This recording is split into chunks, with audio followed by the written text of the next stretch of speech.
ನಮಸ್ಕಾರ. ನಾನು ನಿಮ್ಮ ಅನುಷಿದ್ ದೇವರ್ನವದಗಿ. ಅನುಷಿದ್ ಪೋಲ್ಟಿ ಕ್ಲಾಸಸ್ಗೆ ಸ್ವಾಗತ. ಸ್ನೇಹಿತರೆ, ಇಂದಿನ ಸಂಚಿಕೆಯಲ್ಲಿ ನಾವು 1935ರ ಭಾರತ ಸರ್ಕಾರ ಕಾಯ್ದೆಯ ಮುಖ್ಯಾಂಶಗಳನ್ನು ಚರ್ಚೆ ಮಾಡೋಣ. ಯಾವ ಸರ್ಕಾರ ಕಾಯ್ದೆಯ? 1935ರ ಭಾರತ ಸರ್ಕಾರ ಕಾಯ್ದೆಯ ಮುಖ್ಯಾಂಶಗಳನ್ನು ಚರ್ಚೆ ಮಾಡೋಣ. ಇದು ಅತಿ ಹೆಚ್ಚು ಬಾರಿ ಕೇಳಿರ್ತಕ್ಕಂಥ ಪ್ರಶ್ನೆ. ಎಷ್ಟು ಅಂಕಕ್ಕೆ ಕೇಳಬಹುದು ಅಂತ ನೋಡುವುದಾದರೆ ಅವಾಗವಾಗ 5 ಅಂಕಕ್ಕಾದರೂ ಕೇಳಬಹುದು ಅಥವಾ 10 ಅಂಕಕ್ಕಾದರೂ ಕೇಳಬಹುದು. ಇದು ಅತಿ ಹೆಚ್ಚು ಬಾರಿ ಕೇಳಿರ್ತಕ್ಕಂಥ ಪ್ರಶ್ನೆ. ಸೆಕೆಂಡ್ PUC ಎಕ್ಸಾಮ್ನಲ್ಲಿ ಮೋಸ್ಟ್ ಇಂಪಾರ್ಟೆಂಟ್ ಪ್ರಶ್ನೆ ಯಾವುದಪ್ಪ ಅಂದರೆ ಈ 1935ರ ಭಾರತ ಸರ್ಕಾರ ಕಾಯ್ದೆಯ ಮುಖ್ಯಾಂಶಗಳು. ಇದು ಸಹಿತ ಎಕ್ಸಾಮ್ನಲ್ಲಿ ಇಂಪಾರ್ಟೆಂಟ್ ಪ್ರಶ್ನೆ. ಸ್ನೇಹಿತರೆ, ಈ 1935ರ ಕಾಯ್ದೆಯನ್ನು ತಿಳಿಯುವುದಕ್ಕಿಂತ ಪೂರ್ವದಲ್ಲಿ ಇದರ ಹಿನ್ನೆಲೆಯ ಬಗ್ಗೆ ನಾವು ತಿಳಿದುಕೊಳ್ಳೋಣ. ಯಾವ ರೀತಿ ಐತಿ ಇದರ ಹಿನ್ನೆಲೆ, ಯಾಕೆ ಈ ಕಾಯ್ದೆ ಯಾಕೆ ಅಸ್ತಿತ್ವಕ್ಕೆ ಬಂದಿತ್ತು ಅಂತ ನೋಡುವುದಾದರೆ, ನಾವು 1909ರಲ್ಲಿ 1909ರಲ್ಲಿ ಮಿಂಟೋ ಮಾರ್ಲೆ ಸುಧಾರಣೆ ಕಾಯ್ದೆಯನ್ನು ಜಾರಿಗೆ ತರಲಾಯಿತು. ಯಾವ ಮಾರ್ಲೆ? ಮಿಂಟೋ ಮಾರ್ಲೆ ಸುಧಾರಣೆ ಏನೈತಲ್ಲ, ಈ ಮಿಂಟೋ ಮಾರ್ಲೆ ಸುಧಾರಣೆ ಕಾಯ್ದೆಯನ್ನು ಜಾರಿಗೆ ತರಲಾಯಿತು. ಯಾವಾಗ ಜಾರಿಗೆ ತರಲಾಯಿತು? 1909ರಲ್ಲಿ. ಈ ಮಿಂಟೋ ಮಾರ್ಲೆ ಸುಧಾರಣೆ ಕಾಯ್ದೆಯ ಅನ್ವಯವಾಗಿ ಮುಸ್ಲಿಮರಿಗೆ ಪ್ರತ್ಯೇಕ ಮತಗಟ್ಟೆ ವ್ಯವಸ್ಥೆಯನ್ನು ಕಲ್ಪಿಸಿಕೊಡಲಾಯಿತು. ಯಾರಿಗೆ ಪ್ರತ್ಯೇಕ ಮತಗಟ್ಟೆ ವ್ಯವಸ್ಥೆ? ಮುಸ್ಲಿಮರಿಗೆ ಪ್ರತ್ಯೇಕ ಮತಗಟ್ಟೆ ವ್ಯವಸ್ಥೆಯನ್ನು ಕಲ್ಪಿಸಿಕೊಡಲಾಯಿತು. ಅದಕ್ಕಾಗಿ ಈ ಕಾಯ್ದೆಯನ್ನು ಕೋಮುವಾದಿಗಳ ಕಾಯ್ದೆ ಎಂದು ಕರೆಯಲಾಗುತ್ತದೆ. ಯಾವ ಕಾಯ್ದೆಗೆ ಅಂತ ನೋಡುವುದಾದರೆ 1909ರ ಮಿಂಟೋ ಮಾರ್ಲೆ ಸುಧಾರಣೆ ಕಾಯ್ದೆಗೆ.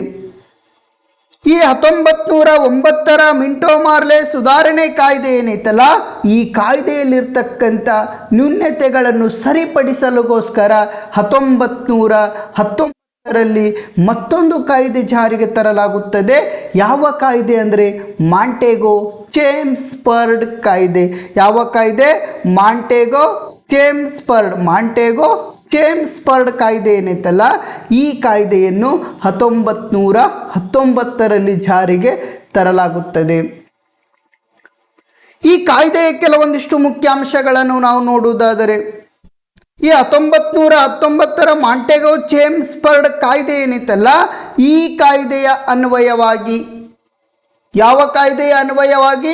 1919ರ ಮಾಂಟೆಗೋ ಚೇಮ್ಸ್ಬರ್ಗ್ ಕಾಯ್ದೆ ಏನೈತಲ್ಲ, ಈ ಕಾಯ್ದೆಯ ಅನ್ವಯವಾಗಿ ಪ್ರಾಂತ್ಯಗಳಲ್ಲಿ ದ್ವಿಸರ್ಕಾರ ಪದ್ಧತಿ, ಪ್ರಾಂತ್ಯಗಳಲ್ಲಿ ಯಾವ ಸರ್ಕಾರ ಪದ್ಧತಿಗೆ ಅವಕಾಶ ಒದಗಿಸಿಕೊಟ್ಟರಂದರೆ ಡಯಾರ್ಕಿ, ಅಂದ್ರೆ ದ್ವಿಸರ್ಕಾರ ಪದ್ಧತಿಗೆ ಅವಕಾಶವನ್ನು ಒದಗಿಸಿಕೊಡಲಾಯಿತು. 1909ರಲ್ಲಿ ಮುಸ್ಲಿಮರಿಗೆ ಪ್ರತ್ಯೇಕ ಮತಗಟ್ಟೆ ವ್ಯವಸ್ಥೆಯನ್ನು ಕಲ್ಪಿಸಿಕೊಟ್ಟರೆ 1919ರ ಮಾಂಟೆಗೋ ಚೇಮ್ಸ್ಬರ್ಗ್ ಕಾಯ್ದೆಯ ಅನ್ವಯವಾಗಿ ಪ್ರಾಂತ್ಯಗಳಲ್ಲಿ ದ್ವಿಸರ್ಕಾರ ಅಂದರೆ ಡಯಾರ್ಕಿ ಪದ್ಧತಿಗೆ ಅವಕಾಶವನ್ನು ಕಲ್ಪಿಸಿಕೊಡಲಾಯಿತು. 1920ರ ಸಂದರ್ಭದಲ್ಲಿ ಮಹಾತ್ಮ ಗಾಂಧೀಜಿಯವರು, ಯಾವ ಗಾಂಧೀಜಿಯವರು? ಮಹಾತ್ಮ ಗಾಂಧೀಜಿಯವರು ಇವರು ಅಸಹಕಾರ ಚಳುವಳಿಯನ್ನು ಆರಂಭಿಸಿದರು.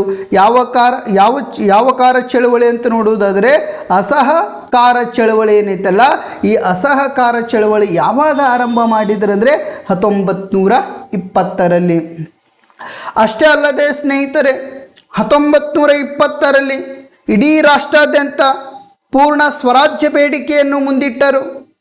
ಪೂರ್ಣ ಪ್ರಮಾಣದ ಸ್ವರಾಜ್ಯ, ಭಾರತಕ್ಕೆ ಪೂರ್ಣ ಪ್ರಮಾಣದ ಸ್ವರಾಜ್ಯವನ್ನು ಕೊಡಬೇಕಂತ ಬ್ರಿಟಿಷರ ಮುಂದೆ ಬೇಡಿಕೆಯನ್ನು ಇಟ್ಟರು. ಯಾವ ಸಂದರ್ಭದಲ್ಲಿ ಅಂದರೆ ಇದೇ 1920ರ ಸಂದರ್ಭದಲ್ಲಿ. ನೆಕ್ಸ್ಟ್ ನಾವು ನೋಡುವುದಾದರೆ ಕೆಲವೊಂದಿಷ್ಟು ಈ 1900 ಕಾಯ್ದೆಯ ನ್ಯೂನತೆಗಳನ್ನು ಸರಿಪಡಿಸಲುಗೋಸ್ಕರ ಈ 1919 ಕಾಯ್ದೆಯ ನ್ಯೂನತೆಗಳನ್ನು ಸರಿಪಡಿಸಲುಗೋಸ್ಕರ 1927ರಲ್ಲಿ ಒಂದು ಕಮಿಷನ್ ನೇಮಕ ಮಾಡ್ತಾರೆ. ಯಾವ ಕಮಿಷನ್ ಅಂದರೆ ಸೈಮನ್ ಕಮಿಷನ್. ಯಾವ ಕಮಿಷನ್? ಈ ಸೈಮನ್ ಕಮಿಷನ್ ನೇಮಕ ಮಾಡ್ತಾರೆ. ಯಾವಾಗ ನೇಮಕ ಮಾಡ್ತಾರೆ ಅಂದರೆ 1927ರಲ್ಲಿ ನೇಮಕ ಮಾಡ್ತಾರೆ. ಈ ಸೈಮನ್ ಕಮಿಷನ್ ಯಾಕೆ ನೇಮಕ ಮಾಡ್ತಾರೆ ಅಂದರೆ ಈ ಎಲ್ಲ ಅಂದರೆ ಹಿಂದೆ ಬಂದಿರತಕ್ಕಂಥ ಕಾಯ್ದೆಯ ನ್ಯೂನತೆಗಳೇನದವಲ್ಲ ಅವುಗಳನ್ನು ಸರಿಪಡಿಸಲುಗೋಸ್ಕರ 1927ರಲ್ಲಿ ಸೈಮನ್ ಕಮಿಷನ್. ಈ ಸೈಮನ್ ಕಮಿಷನ್ಗೆ ಇನ್ನೊಂದು ಹೆಸರೇನಪ್ಪ ಅಂದರೆ ಶಾಸನಾತ್ಮಕ ಆಯೋಗ. ಶಾಸನಾತ್ಮಕ ಆಯೋಗ ಅಂದರೂ ಒಂದೇ, ಸೈಮನ್ ಕಮಿಷನ್ ಅಂದರೂ ಒಂದೇ. ಶಾಸನಾತ್ಮಕ ಆಯೋಗ ಅಂದರೂ ಒಂದೇ, ಸೈಮನ್ ಕಮಿಷನ್ ಅಂದರೂ ಒಂದೇ. ಈ ಸೈಮನ್ ಕಮಿಷನ್ ಮತ್ತು ಯಾಕೆ ನೇಮಕ ಮಾಡಿದ್ರು? ಹಿಂದೆ ಕಾಯ್ದೆಗಳು ಅಂದರೆ ಕೆಲವೊಂದಿಷ್ಟು ನಿಯಮಗಳನ್ನು ಜಾರಿಗೆ ತಂದಿತ್ತಲ್ಲ ಅವುಗಳನ್ನು ಸರಿಪಡಿಸಲುಗೋಸ್ಕರ ಈ ಸೈಮನ್ ಆಯೋಗ ನೇಮಕ ಮಾಡಲಾಯಿತು ಅಂತ ಹೇಳ್ತು. ಮತ್ತು ಯಾಕೆ ನೇಮಕ ಮಾಡಲಾಯಿತು ಅಂತ ನೋಡುವುದಾದರೆ 1919ರಲ್ಲಿ ಈ ಪ್ರಾಂತ್ಯಗಳಲ್ಲಿ ಡಯಾರ್ಕಿ ಪದ್ಧತಿಗೆ ಅವಕಾಶವನ್ನು ಒದಗಿಸಿಕೊಟ್ಟಿತ್ತು.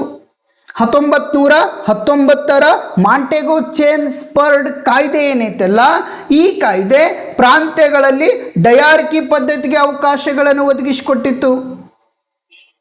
ಈ ಕಾಯ್ದೆಯ ಅಂದ್ರೆ ಈ ಡಯಾರ್ಕಿ ಏನೈತಲ್ಲ ಈ ಡಯಾರ್ಕಿಯ ಕೆಲವೊಂದಿಷ್ಟು ಕಾರ್ಯವೈಖರಿಗಳನ್ನು ಪರಿಶೀಲನೆ ಮಾಡಲುಗೋಸ್ಕರ ಯಾವ ವೈಖರಿಗಳನ್ನು? ಡಯಾರ್ಕಿಯ ಕಾರ್ಯವೈಖರಿಗಳನ್ನು ಪರಿಶೀಲನೆ ಮಾಡಲುಗೋಸ್ಕರ. ಅಷ್ಟೇ ಅಲ್ಲದೆ ನಮ್ಮ 1919ರ ಕಾಯ್ದೆಯನ್ನು ವಿಮರ್ಶೆ ಮಾಡಲುಗೋಸ್ಕರ ನೇಮಕ ಮಾಡಲಾಯಿತು. ಇದು ಸಹಿತ 2 ಅಂಕಕ್ಕೆ ಕೇಳುವಂಥ ಪ್ರಶ್ನೆ. ಸೈಮನ್ ಕಮಿಷನ್ ಏಕೆ ನೇಮಿಸಲಾಯಿತು ಅಂತ ಪ್ರಶ್ನೆ ಮಾಡಿದರೆ 1919ರ ಮಾಂಟೆಗೋ ಚೇಮ್ಸ್ಬರ್ಗ್ ಕಾಯ್ದೆ ಏನೈತಲ್ಲ ಈ ಚೇಮ್ಸ್ಬರ್ಗ್ ಕಾಯ್ದೆಯ ಕೆಲವೊಂದಿಷ್ಟು ಕಾರ್ಯಗಳನ್ನು 1919ರ ಮಾಂಟೆಗೋ ಚೇಮ್ಸ್ಬರ್ಗ್ ಕಾಯ್ದೆ ಏನೈತಲ್ಲ ಈ ಕಾಯ್ದೆಯ ಕಾರ್ಯಗಳನ್ನು ಈ ಕಾಯ್ದೆಯ ವಿಮರ್ಶಿಸಲುಗೋಸ್ಕರ ಯಾವ ಕಾಯ್ದೆಯ ವಿಮರ್ಶಿಸಲುಗೋಸ್ಕರ 1919ರ ಮಾಂಟೆಗೋ ಚೇಮ್ಸ್ಬರ್ಗ್ ಕಾಯ್ದೆಯನ್ನು ವಿಮರ್ಶಿಸಲುಗೋಸ್ಕರ. ಅಷ್ಟೇ ಅಲ್ಲದೆ ಡಯಾರ್ಕಿಯ ಕಾರ್ಯವೈಖರಿಗಳನ್ನು ಪರಿಶೀಲನೆ ಮಾಡಲುಗೋಸ್ಕರ. ಡಯಾರ್ಕಿ ಅಂದರೂ ಒಂದೇ, ದ್ವಿಸರ್ಕಾರ ಅಂದರೂ ಒಂದೇ. ಈ ಡಯಾರ್ಕಿಯ ಕಾರ್ಯವೈಖರಿಗಳೇನಿದಾವಲ್ಲ ಈ ಕಾರ್ಯವೈಖರಿಗಳನ್ನು ಪರಿಶೀಲನೆ ಮಾಡಲುಗೋಸ್ಕರ 1927ರಲ್ಲಿ ಸೈಮನ್ ಆಯೋಗ ನೇಮಕ ಮಾಡಲಾಯಿತು. ಇದು ಸಹಿತ ಎಷ್ಟು ಅಂಕಕ್ಕೆ ಕೇಳುವಂಥ ಪ್ರಶ್ನೆ ಅಂದರೆ 2 ಅಂಕಕ್ಕೆ ಕೇಳುವಂಥ ಪ್ರಶ್ನೆ. ಸೈಮನ್ ಆಯೋಗ ಏಕೆ ನೇಮಿಸಲಾಯಿತು ಅಂತ ಪ್ರಶ್ನೆ ಮಾಡಿದರೆ 1919ರ ಮಾಂಟೆಗೋ ಚೇಮ್ಸ್ಬರ್ಗ್ ಕಾಯ್ದೆ ಏನೈತಲ್ಲ ಇದನ್ನು ವಿಮರ್ಶೆ ಮಾಡಲುಗೋಸ್ಕರ ಮತ್ತು ಡಯಾರ್ಕಿಯ ಕಾರ್ಯವೈಖರಿಗಳನ್ನು ಪರಿಶೀಲನೆ ಮಾಡಲುಗೋಸ್ಕರ ಈ ಆಯೋಗ ನೇಮಕ ಮಾಡಲಾಯಿತು. ಅಷ್ಟೇ ಅಲ್ಲದೆ ಈ ಸೈಮನ್ ಆಯೋಗ ಏನೈತಲ್ಲ ಇದು ಭಾರತಕ್ಕೆ ಯಾವಾಗ ಬಂದಿತ್ತು ಅಂದರೆ 1928 ಫೆಬ್ರವರಿ 3ರಂದು ಮುಂಬೈಗೆ ಬಂದು ತಲುಪಿತು. ಯಾವಾಗ ಮುಂಬೈಗೆ ಬಂದು ತಲುಪಿತು ಅಂದರೆ 1928 ಫೆಬ್ರವರಿ 3ರಂದು ಮುಂಬೈಗೆ ಬಂದು ತಲುಪಿತು. ಇಡೀ ರಾಷ್ಟ್ರಾದ್ಯಂತ ಗೋ ಬ್ಯಾಕ್ ಸೈಮನ್ ಅಂತ ಏನಪ್ಪ ಅಂದರೆ ಚಳುವಳಿಗಳನ್ನು ಆರಂಭಿಸಿದರು. ಅಷ್ಟೇ ಅಲ್ಲದೆ ಸ್ನೇಹಿತರೆ 1929ರಲ್ಲಿ ಈ ಸೈಮನ್ ಕಮಿಷನ್ ಏನೈತಲ್ಲ ಈ ಸೈಮನ್ ಕಮಿಷನ್ ಭಾರತಕ್ಕೆ ಡೊಮಿನಿಯನ್ ಸ್ಥಾನಮಾನ ನೀಡಲಾಗುವುದಂತ ಘೋಷಣೆ ಮಾಡ್ತೈತಿ. ಯಾವ ಸ್ಥಾನಮಾನ? ಭಾರತಕ್ಕೆ ಡೊಮಿನಿಯನ್ ಸ್ಥಾನಮಾನ. ಡೊಮಿನಿಯನ್ ಅಂದರೆ ಏನು ನೋಡೋದಾದರೆ ಡೊಮಿನಿಯನ್ ಅಂದರೆ ಏನು? ಭಾರತಕ್ಕೆ ಏನಪ್ಪ ಅಂದರೆ ನಾವು ಡೊಮಿನಿಯನ್ ಸ್ಥಾನಮಾನ ನೀಡ್ತೇವೆ ಅಂತ ಯಾರು ಘೋಷಣೆ ಮಾಡ್ತಾರಪ್ಪ ಅಂದರೆ ಬ್ರಿಟಿಷರು ಘೋಷಣೆ ಮಾಡ್ತಾರೆ. ಡೊಮಿನಿಯನ್ ಅಂದರೆ ಏನು? ಯಾವ ರೀತಿ ಇರ್ತೈತಿ ಡೊಮಿನಿಯನ್ ಪದ್ಧತಿ ನೋಡೋದಾದರೆ ಡೊಮಿನಿಯನ್ ಅಂದರೆ ಏನಂದರೆ ಆಡಳಿತ ಮಾಡುವವರು ಭಾರತೀಯರು. ಅಂದರೆ ಈ ಭಾರತ ರಾಷ್ಟ್ರದಲ್ಲಿ ಆಡಳಿತ ಮಾಡುವವರು ಭಾರತೀಯರು, ಅವರಿಗೆ ನೇಮಕ ಮಾಡೋರು ಯಾರಂದರೆ ಬ್ರಿಟಿಷರು. ಇಂತಹ ಪದ್ಧತಿಗೆ ನಾವು ಏನೆಂದು ಕರೆಯಲಾಗುವುದು ಅಂದರೆ ಡೊಮಿನಿಯನ್ ಪದ್ಧತಿ ಎಂದು ಕರೆಯಲಾಗುವುದು. ಡೊಮಿನಿಯನ್ ಅಂದ್ರೆ ಈ ರಾಷ್ಟ್ರದಲ್ಲಿ ಆಡಳಿತ ಮಾಡೋರು ಯಾರು? ಭಾರತೀಯರಾಗಿರಬೇಕು. ಈ ರಾಷ್ಟ್ರದಲ್ಲಿ ಆಡಳಿತ ಮಾಡೋರು ಯಾರು? ಭಾರತೀಯರು. ಇವರಿಗೆ ನೇಮಕ ಮಾಡೋರು ಯಾರು? ಬ್ರಿಟಿಷರು. ಇಂತಹ ನಿಯಮ ಏನೈತಲ್ಲ, ಇಂತಹ ಪದ್ಧತಿ ಏನೈತಲ್ಲ, ಈ ಪದ್ಧತಿಗೆ ನಾವು ಏನೆಂದು ಕರೆಯಲಾಗುವುದಂದರೆ ಡೊಮಿನಿಯನ್ ಪದ್ಧತಿ ಎಂದು ಕರೆಯಲಾಗುವುದು. ನಾವು 1920ರಲ್ಲೇ ಭಾರತಕ್ಕೆ ಪೂರ್ಣ ಪ್ರಮಾಣದ ಸ್ವರಾಜ್ಯ ಕೇಳಾಕತ್ತೇವೆ. ಇವರು 1929ರೊಳಗೆ ಬಂದು ಏನು ಹೇಳ್ತಾರಪ್ಪ ಅಂದರೆ ಡೊಮಿನಿಯನ್ ಸ್ಥಾನಮಾನ ಕೊಡ್ತೇವೆ ನಿಮಗೆ, ಅಂದ್ರೆ ಆಡಳಿತ ನೀವೇ ಮಾಡ್ರಿ, ನಿಮಗೆ ನೇಮಕ ಮಾಡೋರು ಯಾರಪ್ಪ ಅಂದ್ರೆ ನಾವು ಅಂದರೆ ಬ್ರಿಟಿಷರು. ಇಂತಹ ಪದ್ಧತಿ ಏನೈತಲ್ಲ, ಈ ಪದ್ಧತಿಗೆ ನಾವು ಏನಂದು ಕರಿತೇವಪ್ಪ ಅಂದರೆ ಡೊಮಿನಿಯನ್ ಪದ್ಧತಿ ಎಂದು ಕರೆಯಲಾಗುತ್ತದೆ. ಅಷ್ಟೇ ಅಲ್ಲದೆ ಸ್ನೇಹಿತರೆ, ಇನ್ನು 1930ರಲ್ಲಿ ಆಗಿರಬಹುದು, 1931 ಆಗಿರಬಹುದು. ಅಷ್ಟೇ ಅಲ್ಲದೆ 1932ರಲ್ಲಿ ದುಂಡು ಮೇಜಿನ ಸಮ್ಮೇಳನವನ್ನು ಜರುಗುತ್ತದೆ. ಯಾವ ಸಮ್ಮೇಳನ ಜರುಗುತ್ತದೆ? ದುಂಡು ಮೇಜಿನ ಸಮ್ಮೇಳನ ಜರುಗುತ್ತದೆ. ಈ ದುಂಡು ಮೇಜಿನ ಸಮ್ಮೇಳನ ಯಾವ ಮೇಜಿನ ಸಮ್ಮೇಳನ? ದುಂಡು ಮೇಜಿನ ಸಮ್ಮೇಳನ ಏನೈತಲ್ಲ, ಈ ದುಂಡು ಮೇಜಿನ ಸಮ್ಮೇಳನ ಎಲ್ಲಿ ಜರುಗುತ್ತದಪ್ಪ ಅಂದರೆ ಲಂಡನ್ನಿನ ಜೇಮ್ಸ್ ಅರಮನೆ ಮೈದಾನದಲ್ಲಿ. ಲಂಡನ್ನಿನ ಜೇಮ್ಸ್ ಅರಮನೆ ಏನೈತಲ್ಲ, ಈ ಜೇಮ್ಸ್ ಅರಮನೆ ಮೈದಾನದಲ್ಲಿ ಈ ದುಂಡು ಮೇಜಿನ ಸಮ್ಮೇಳನವನ್ನು ಜರುಗುತ್ತದೆ. ಯಾರ ಅಧ್ಯಕ್ಷತೆಯಲ್ಲಿ ಜರುಗುತ್ತದೆ ಅಂದರೆ ಮ್ಯಾಕ್ ಡೊನಾಲ್ಡ್ ಅನ್ನುವಂಥ ವ್ಯಕ್ತಿ ಏನದನಲ್ಲ, ಯಾವ ವ್ಯಕ್ತಿ? ಮ್ಯಾಕ್ ಡೊನಾಲ್ಡ್ ಅನ್ನುವಂಥ ವ್ಯಕ್ತಿ ಏನದನಲ್ಲ, ಈ ಮ್ಯಾಕ್ ಡೊನಾಲ್ಡ್ ಅನ್ನುವಂಥ ವ್ಯಕ್ತಿಯ ನೇತೃತ್ವದಲ್ಲಿ ಈ ಮೂರೂ ದುಂಡು ಮೇಜಿನ ಸಮ್ಮೇಳನವನ್ನು ಜರುಗುತ್ತದೆ. ಪ್ರಥಮ ದುಂಡು ಮೇಜಿನ ಸಮ್ಮೇಳನ 1930ರಲ್ಲಿ ಜರುಗಿದರೆ, ದ್ವಿತೀಯ ದುಂಡು ಮೇಜಿನ ಸಮ್ಮೇಳನ 1931ರಲ್ಲಿ ಜರುಗಿತು. 1932ರಲ್ಲಿ ತೃತೀಯ ದುಂಡು ಮೇಜಿನ ಸಮ್ಮೇಳನ ಜರುಗಿತು. ಸ್ನೇಹಿತರೆ, 1931 ಮಾರ್ಚ್ 5ರಂದು 1931 ಮಾರ್ಚ್ 5ರಂದು ಗಾಂಧಿ ಮತ್ತು ಇರ್ವಿನ್ ನಡುವೆ ಒಪ್ಪಂದ ನಡೆಯುತ್ತದೆ. ಯಾವ ಒಪ್ಪಂದಪ್ಪ ಅಂದರೆ ದೆಹಲಿ ಒಪ್ಪಂದ. ಯಾವ ಒಪ್ಪಂದ? ದೆಹಲಿ ಒಪ್ಪಂದ ನಡೆಯುತ್ತದೆ. ಯಾವಾಗ ನಡೆಯುತ್ತದೆ ಅಂದರೆ 1931 ಮಾರ್ಚ್ 5ರಂದು ಈ ದೆಹಲಿ ಒಪ್ಪಂದ ನಡೆಯುತ್ತದೆ. ಯಾರ ನಡುವೆ ನಡೆಯುತ್ತದೆ ಅಂದರೆ ಮಹಾತ್ಮ ಗಾಂಧೀಜಿಯವರಾಗಿರಬಹುದು ಮತ್ತು ಇರ್ವಿನ್ ಅವರ ನಡುವೆ ಈ ಒಪ್ಪಂದ ನಡೆಯುತ್ತದೆ. ಇದು ಗಾಂಧಿ ಇರ್ವಿನ್ ಒಪ್ಪಂದನು ಅಂತ ಕರೀತಾರೆ. ನೆಕ್ಸ್ಟ್ ಏನಪ್ಪ ಅಂದರೆ ದೆಹಲಿ ಒಪ್ಪಂದನು ಅಂತ ಕರೀತಾರೆ. ಅಷ್ಟೇ ಅಲ್ಲದೆ ಸ್ನೇಹಿತರೆ, ಈ ದುಂಡು ಮೇಜಿನ ಸಮ್ಮೇಳನದಲ್ಲಿ ಕೆಲವೊಂದಿಷ್ಟು ನಿಯಮಗಳನ್ನು ಅಳವಡಿಸಿಕೊಳ್ಳುವಂಥ ಪ್ರಯತ್ನಗಳನ್ನು ಮಾಡ್ತಾರೆ. ಮಹಾತ್ಮ ಗಾಂಧೀಜಿಯವರು ಕೆಲವೊಂದಿಷ್ಟು ಈ ನಿಯಮಗಳಿಗೆ ವಿರೋಧವನ್ನು ವ್ಯಕ್ತಪಡಿಸುವಂಥ ಪ್ರಯತ್ನಗಳನ್ನು ಮಾಡ್ತಾರೆ.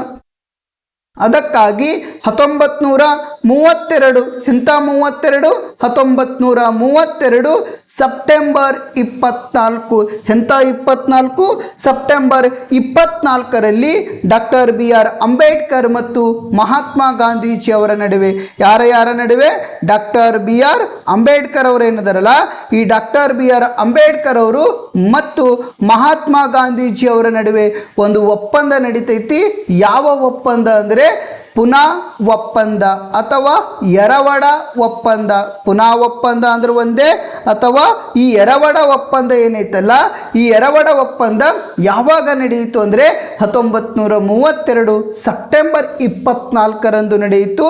ಯಾರ ಮಧ್ಯಸ್ಥಿಕೆಯಲ್ಲಿ ನಡೆಯಿತು ಅಂದರೆ ಮದನ್ ಮೋಹನ್ ಮಾಳವೀಯ. ಯಾವ ಮಾಳವೀಯ? ಮದನ್ ಮೋಹನ್ ಮಾಳವೀಯ. ಈ ಮದನ್ ಮೋಹನ್ ಮಾಳವೀಯ ಏನದರಲ್ಲ, ಈ ಮದನ್ ಮೋಹನ್ ಮಾಳವೀಯ ಇವರ ಮಧ್ಯಸ್ಥಿಕೆಯಲ್ಲಿ ಈ ಪುನಾ ಒಪ್ಪಂದ ಅಥವಾ ಎರವಡ ಒಪ್ಪಂದ ನಡೆಯಿತು. ಸ್ನೇಹಿತರೆ, ಇವುಗಳು ಸಹಿತ ಅಂದ್ರೆ ಇದರಲ್ಲಿ ಅತಿ ಹೆಚ್ಚು ಬಾರಿ ಕೇಳಿರ್ತಕ್ಕಂಥ ಪ್ರಶ್ನೆ ಯಾವುದಂದರೆ ಪುನಾ ಒಪ್ಪಂದ ಯಾವಾಗ ಜರುಗಿತು ಅಂತ ಕೇಳ್ತಾರೆ.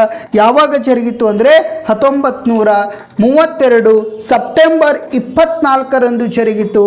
ಯಾರ ನಡುವೆ ಜರುಗಿತು ಅಂದರೆ ಮಹಾತ್ಮ ಗಾಂಧೀಜಿ ಮತ್ತು ನಮ್ಮ ಡಾಕ್ಟರ್ BR ಅಂಬೇಡ್ಕರ್ ಅವರ ನಡುವೆ ನಡೆಯಿತು. ಯಾರ ಮಧ್ಯಸ್ಥಿಕೆಯಲ್ಲಿ ನಡೆಯಿತು ಅಂದರೆ ಮದನ್ ಮೋಹನ್ ಮಾಳವೀಯ ಅವರ ಮಧ್ಯಸ್ಥಿಕೆಯಲ್ಲಿ ನಡೆಯಿತು.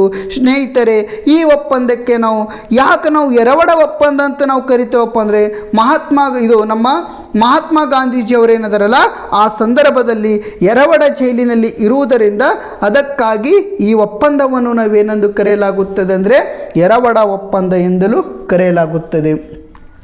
ಈ ಎಲ್ಲ ನಿಯಮಗಳಿಂದ ಈ 1900 ಮಿಂಟೋ ಮಾರ್ಲೆ ಸುಧಾರಣೆ ಕಾಯ್ದೆ ಆಗಿರಬಹುದು, 1919ರ ಮಾಂಟೆಗೋ ಚೇಮ್ಸ್ಬರ್ಗ್ ಕಾಯ್ದೆ ಆಗಿರಬಹುದು, ಅಷ್ಟೇ ಅಲ್ಲದೆ 1927ರ ಸೈಮನ್ ಆಯೋಗ ಆಗಿರಬಹುದು, ಅಷ್ಟೇ ಅಲ್ಲದೆ 3 ದುಂಡು ಮೇಜಿನ ಸಮ್ಮೇಳನಗಳಾಗಿರಬಹುದು, ಅಷ್ಟೇ ಅಲ್ಲದೆ ಗಾಂಧಿ ಮತ್ತು ಇರ್ವಿನ್ ನಡುವೆ ಆಗಿರ್ತಕ್ಕಂಥ ಒಪ್ಪಂದ ಆಗಿರಬಹುದು, ಅಷ್ಟೇ ಅಲ್ಲದೆ ಪುನಾ ಒಪ್ಪಂದ ಆಗಿರಬಹುದು.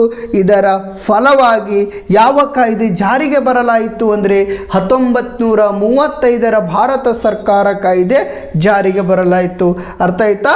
ಈ ಭಾರತ ಸರ್ಕಾರ ಕಾಯ್ದೆ ಅಂದರೆ 1935ರ ಭಾರತ ಸರ್ಕಾರ ಕಾಯ್ದೆ ಯಾಕೆ ಜಾರಿಗೆ ಬರಲಾಯಿತಪ್ಪ ಅಂದರೆ 1909ರಲ್ಲಿ ಜಾರಿಗೆ ಬಂದಿರತಕ್ಕಂಥ ಮಿಂಟೋ ಮಾರ್ಲೆ ಸುಧಾರಣೆ ಕಾಯ್ದೆ ನ್ಯೂನತೆಗಳಾಗಿರಬಹುದು, ಅಥವಾ ಈ 1919ರ ಮಾಂಟೆಗೋ ಚೇಮ್ಸ್ಬರ್ಗ್ ಕಾಯ್ದೆಯ ಫಲವಾಗಿ ಆಗಿರಬಹುದು. ಅಷ್ಟೇ ಅಲ್ಲದೆ ಸೈಮನ್ ಕಮಿಷನ್ ಅಂದರೆ 1927ರಲ್ಲಿ ನೇಮಕ ಮಾಡಿರ್ತಕ್ಕಂಥ ಸೈಮನ್ ಕಮಿಷನ್ ಆಗಿರಬಹುದು. ಅಷ್ಟೇ ಅಲ್ಲದೆ 3 ದುಂಡು ಮೇಜಿನ ಸಮ್ಮೇಳನ ಅಂದರೆ 1930, 1931, 1932ರಲ್ಲಿ ನಡೆದಿರ್ತಕ್ಕಂಥ ಈ 3 ದುಂಡು ಮೇಜಿನ ಸಮ್ಮೇಳನದ ಫಲವಾಗಿ ಏನಂದರೆ ಈ 1935ರ ಭಾರತ ಸರ್ಕಾರ ಕಾಯ್ದೆ ಜಾರಿಗೆ ಬರಲಾಯಿತು.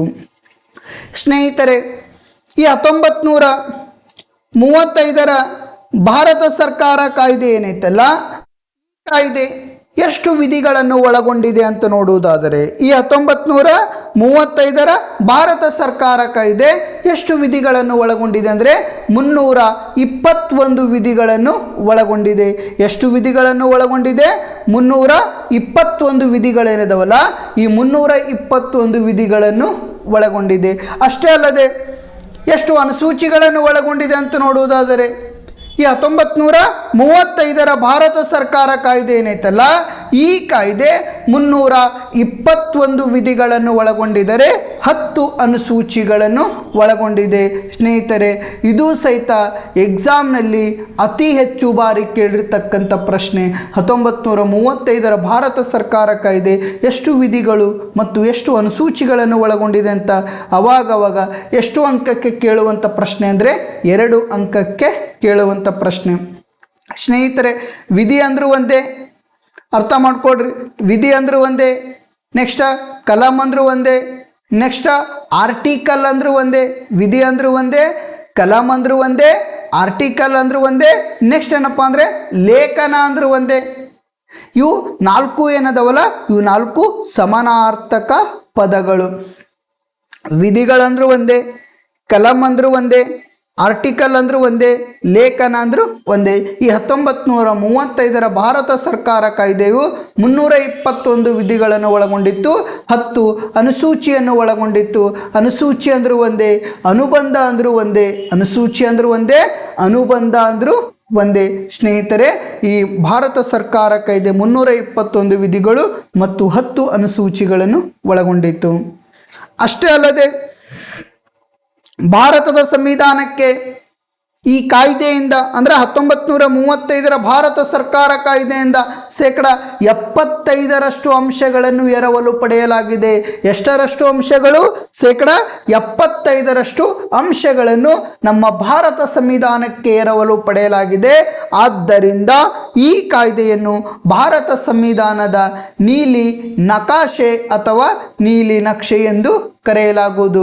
ಯಾವ ಕಾಯ್ದೆಗೆ ಭಾರತ ಸಂವಿಧಾನದ ನೀಲಿ ನಕಾಶೆ ಅಥವಾ ನೀಲಿ ನಕ್ಷೆ ಎಂದು ಕರೆಯಲಾಗುತ್ತದೆ ಅಂತ ಪ್ರಶ್ನೆ ಮಾಡಿದರೆ 1935ರ ಭಾರತ ಸರ್ಕಾರ ಕಾಯ್ದೆಗೆ.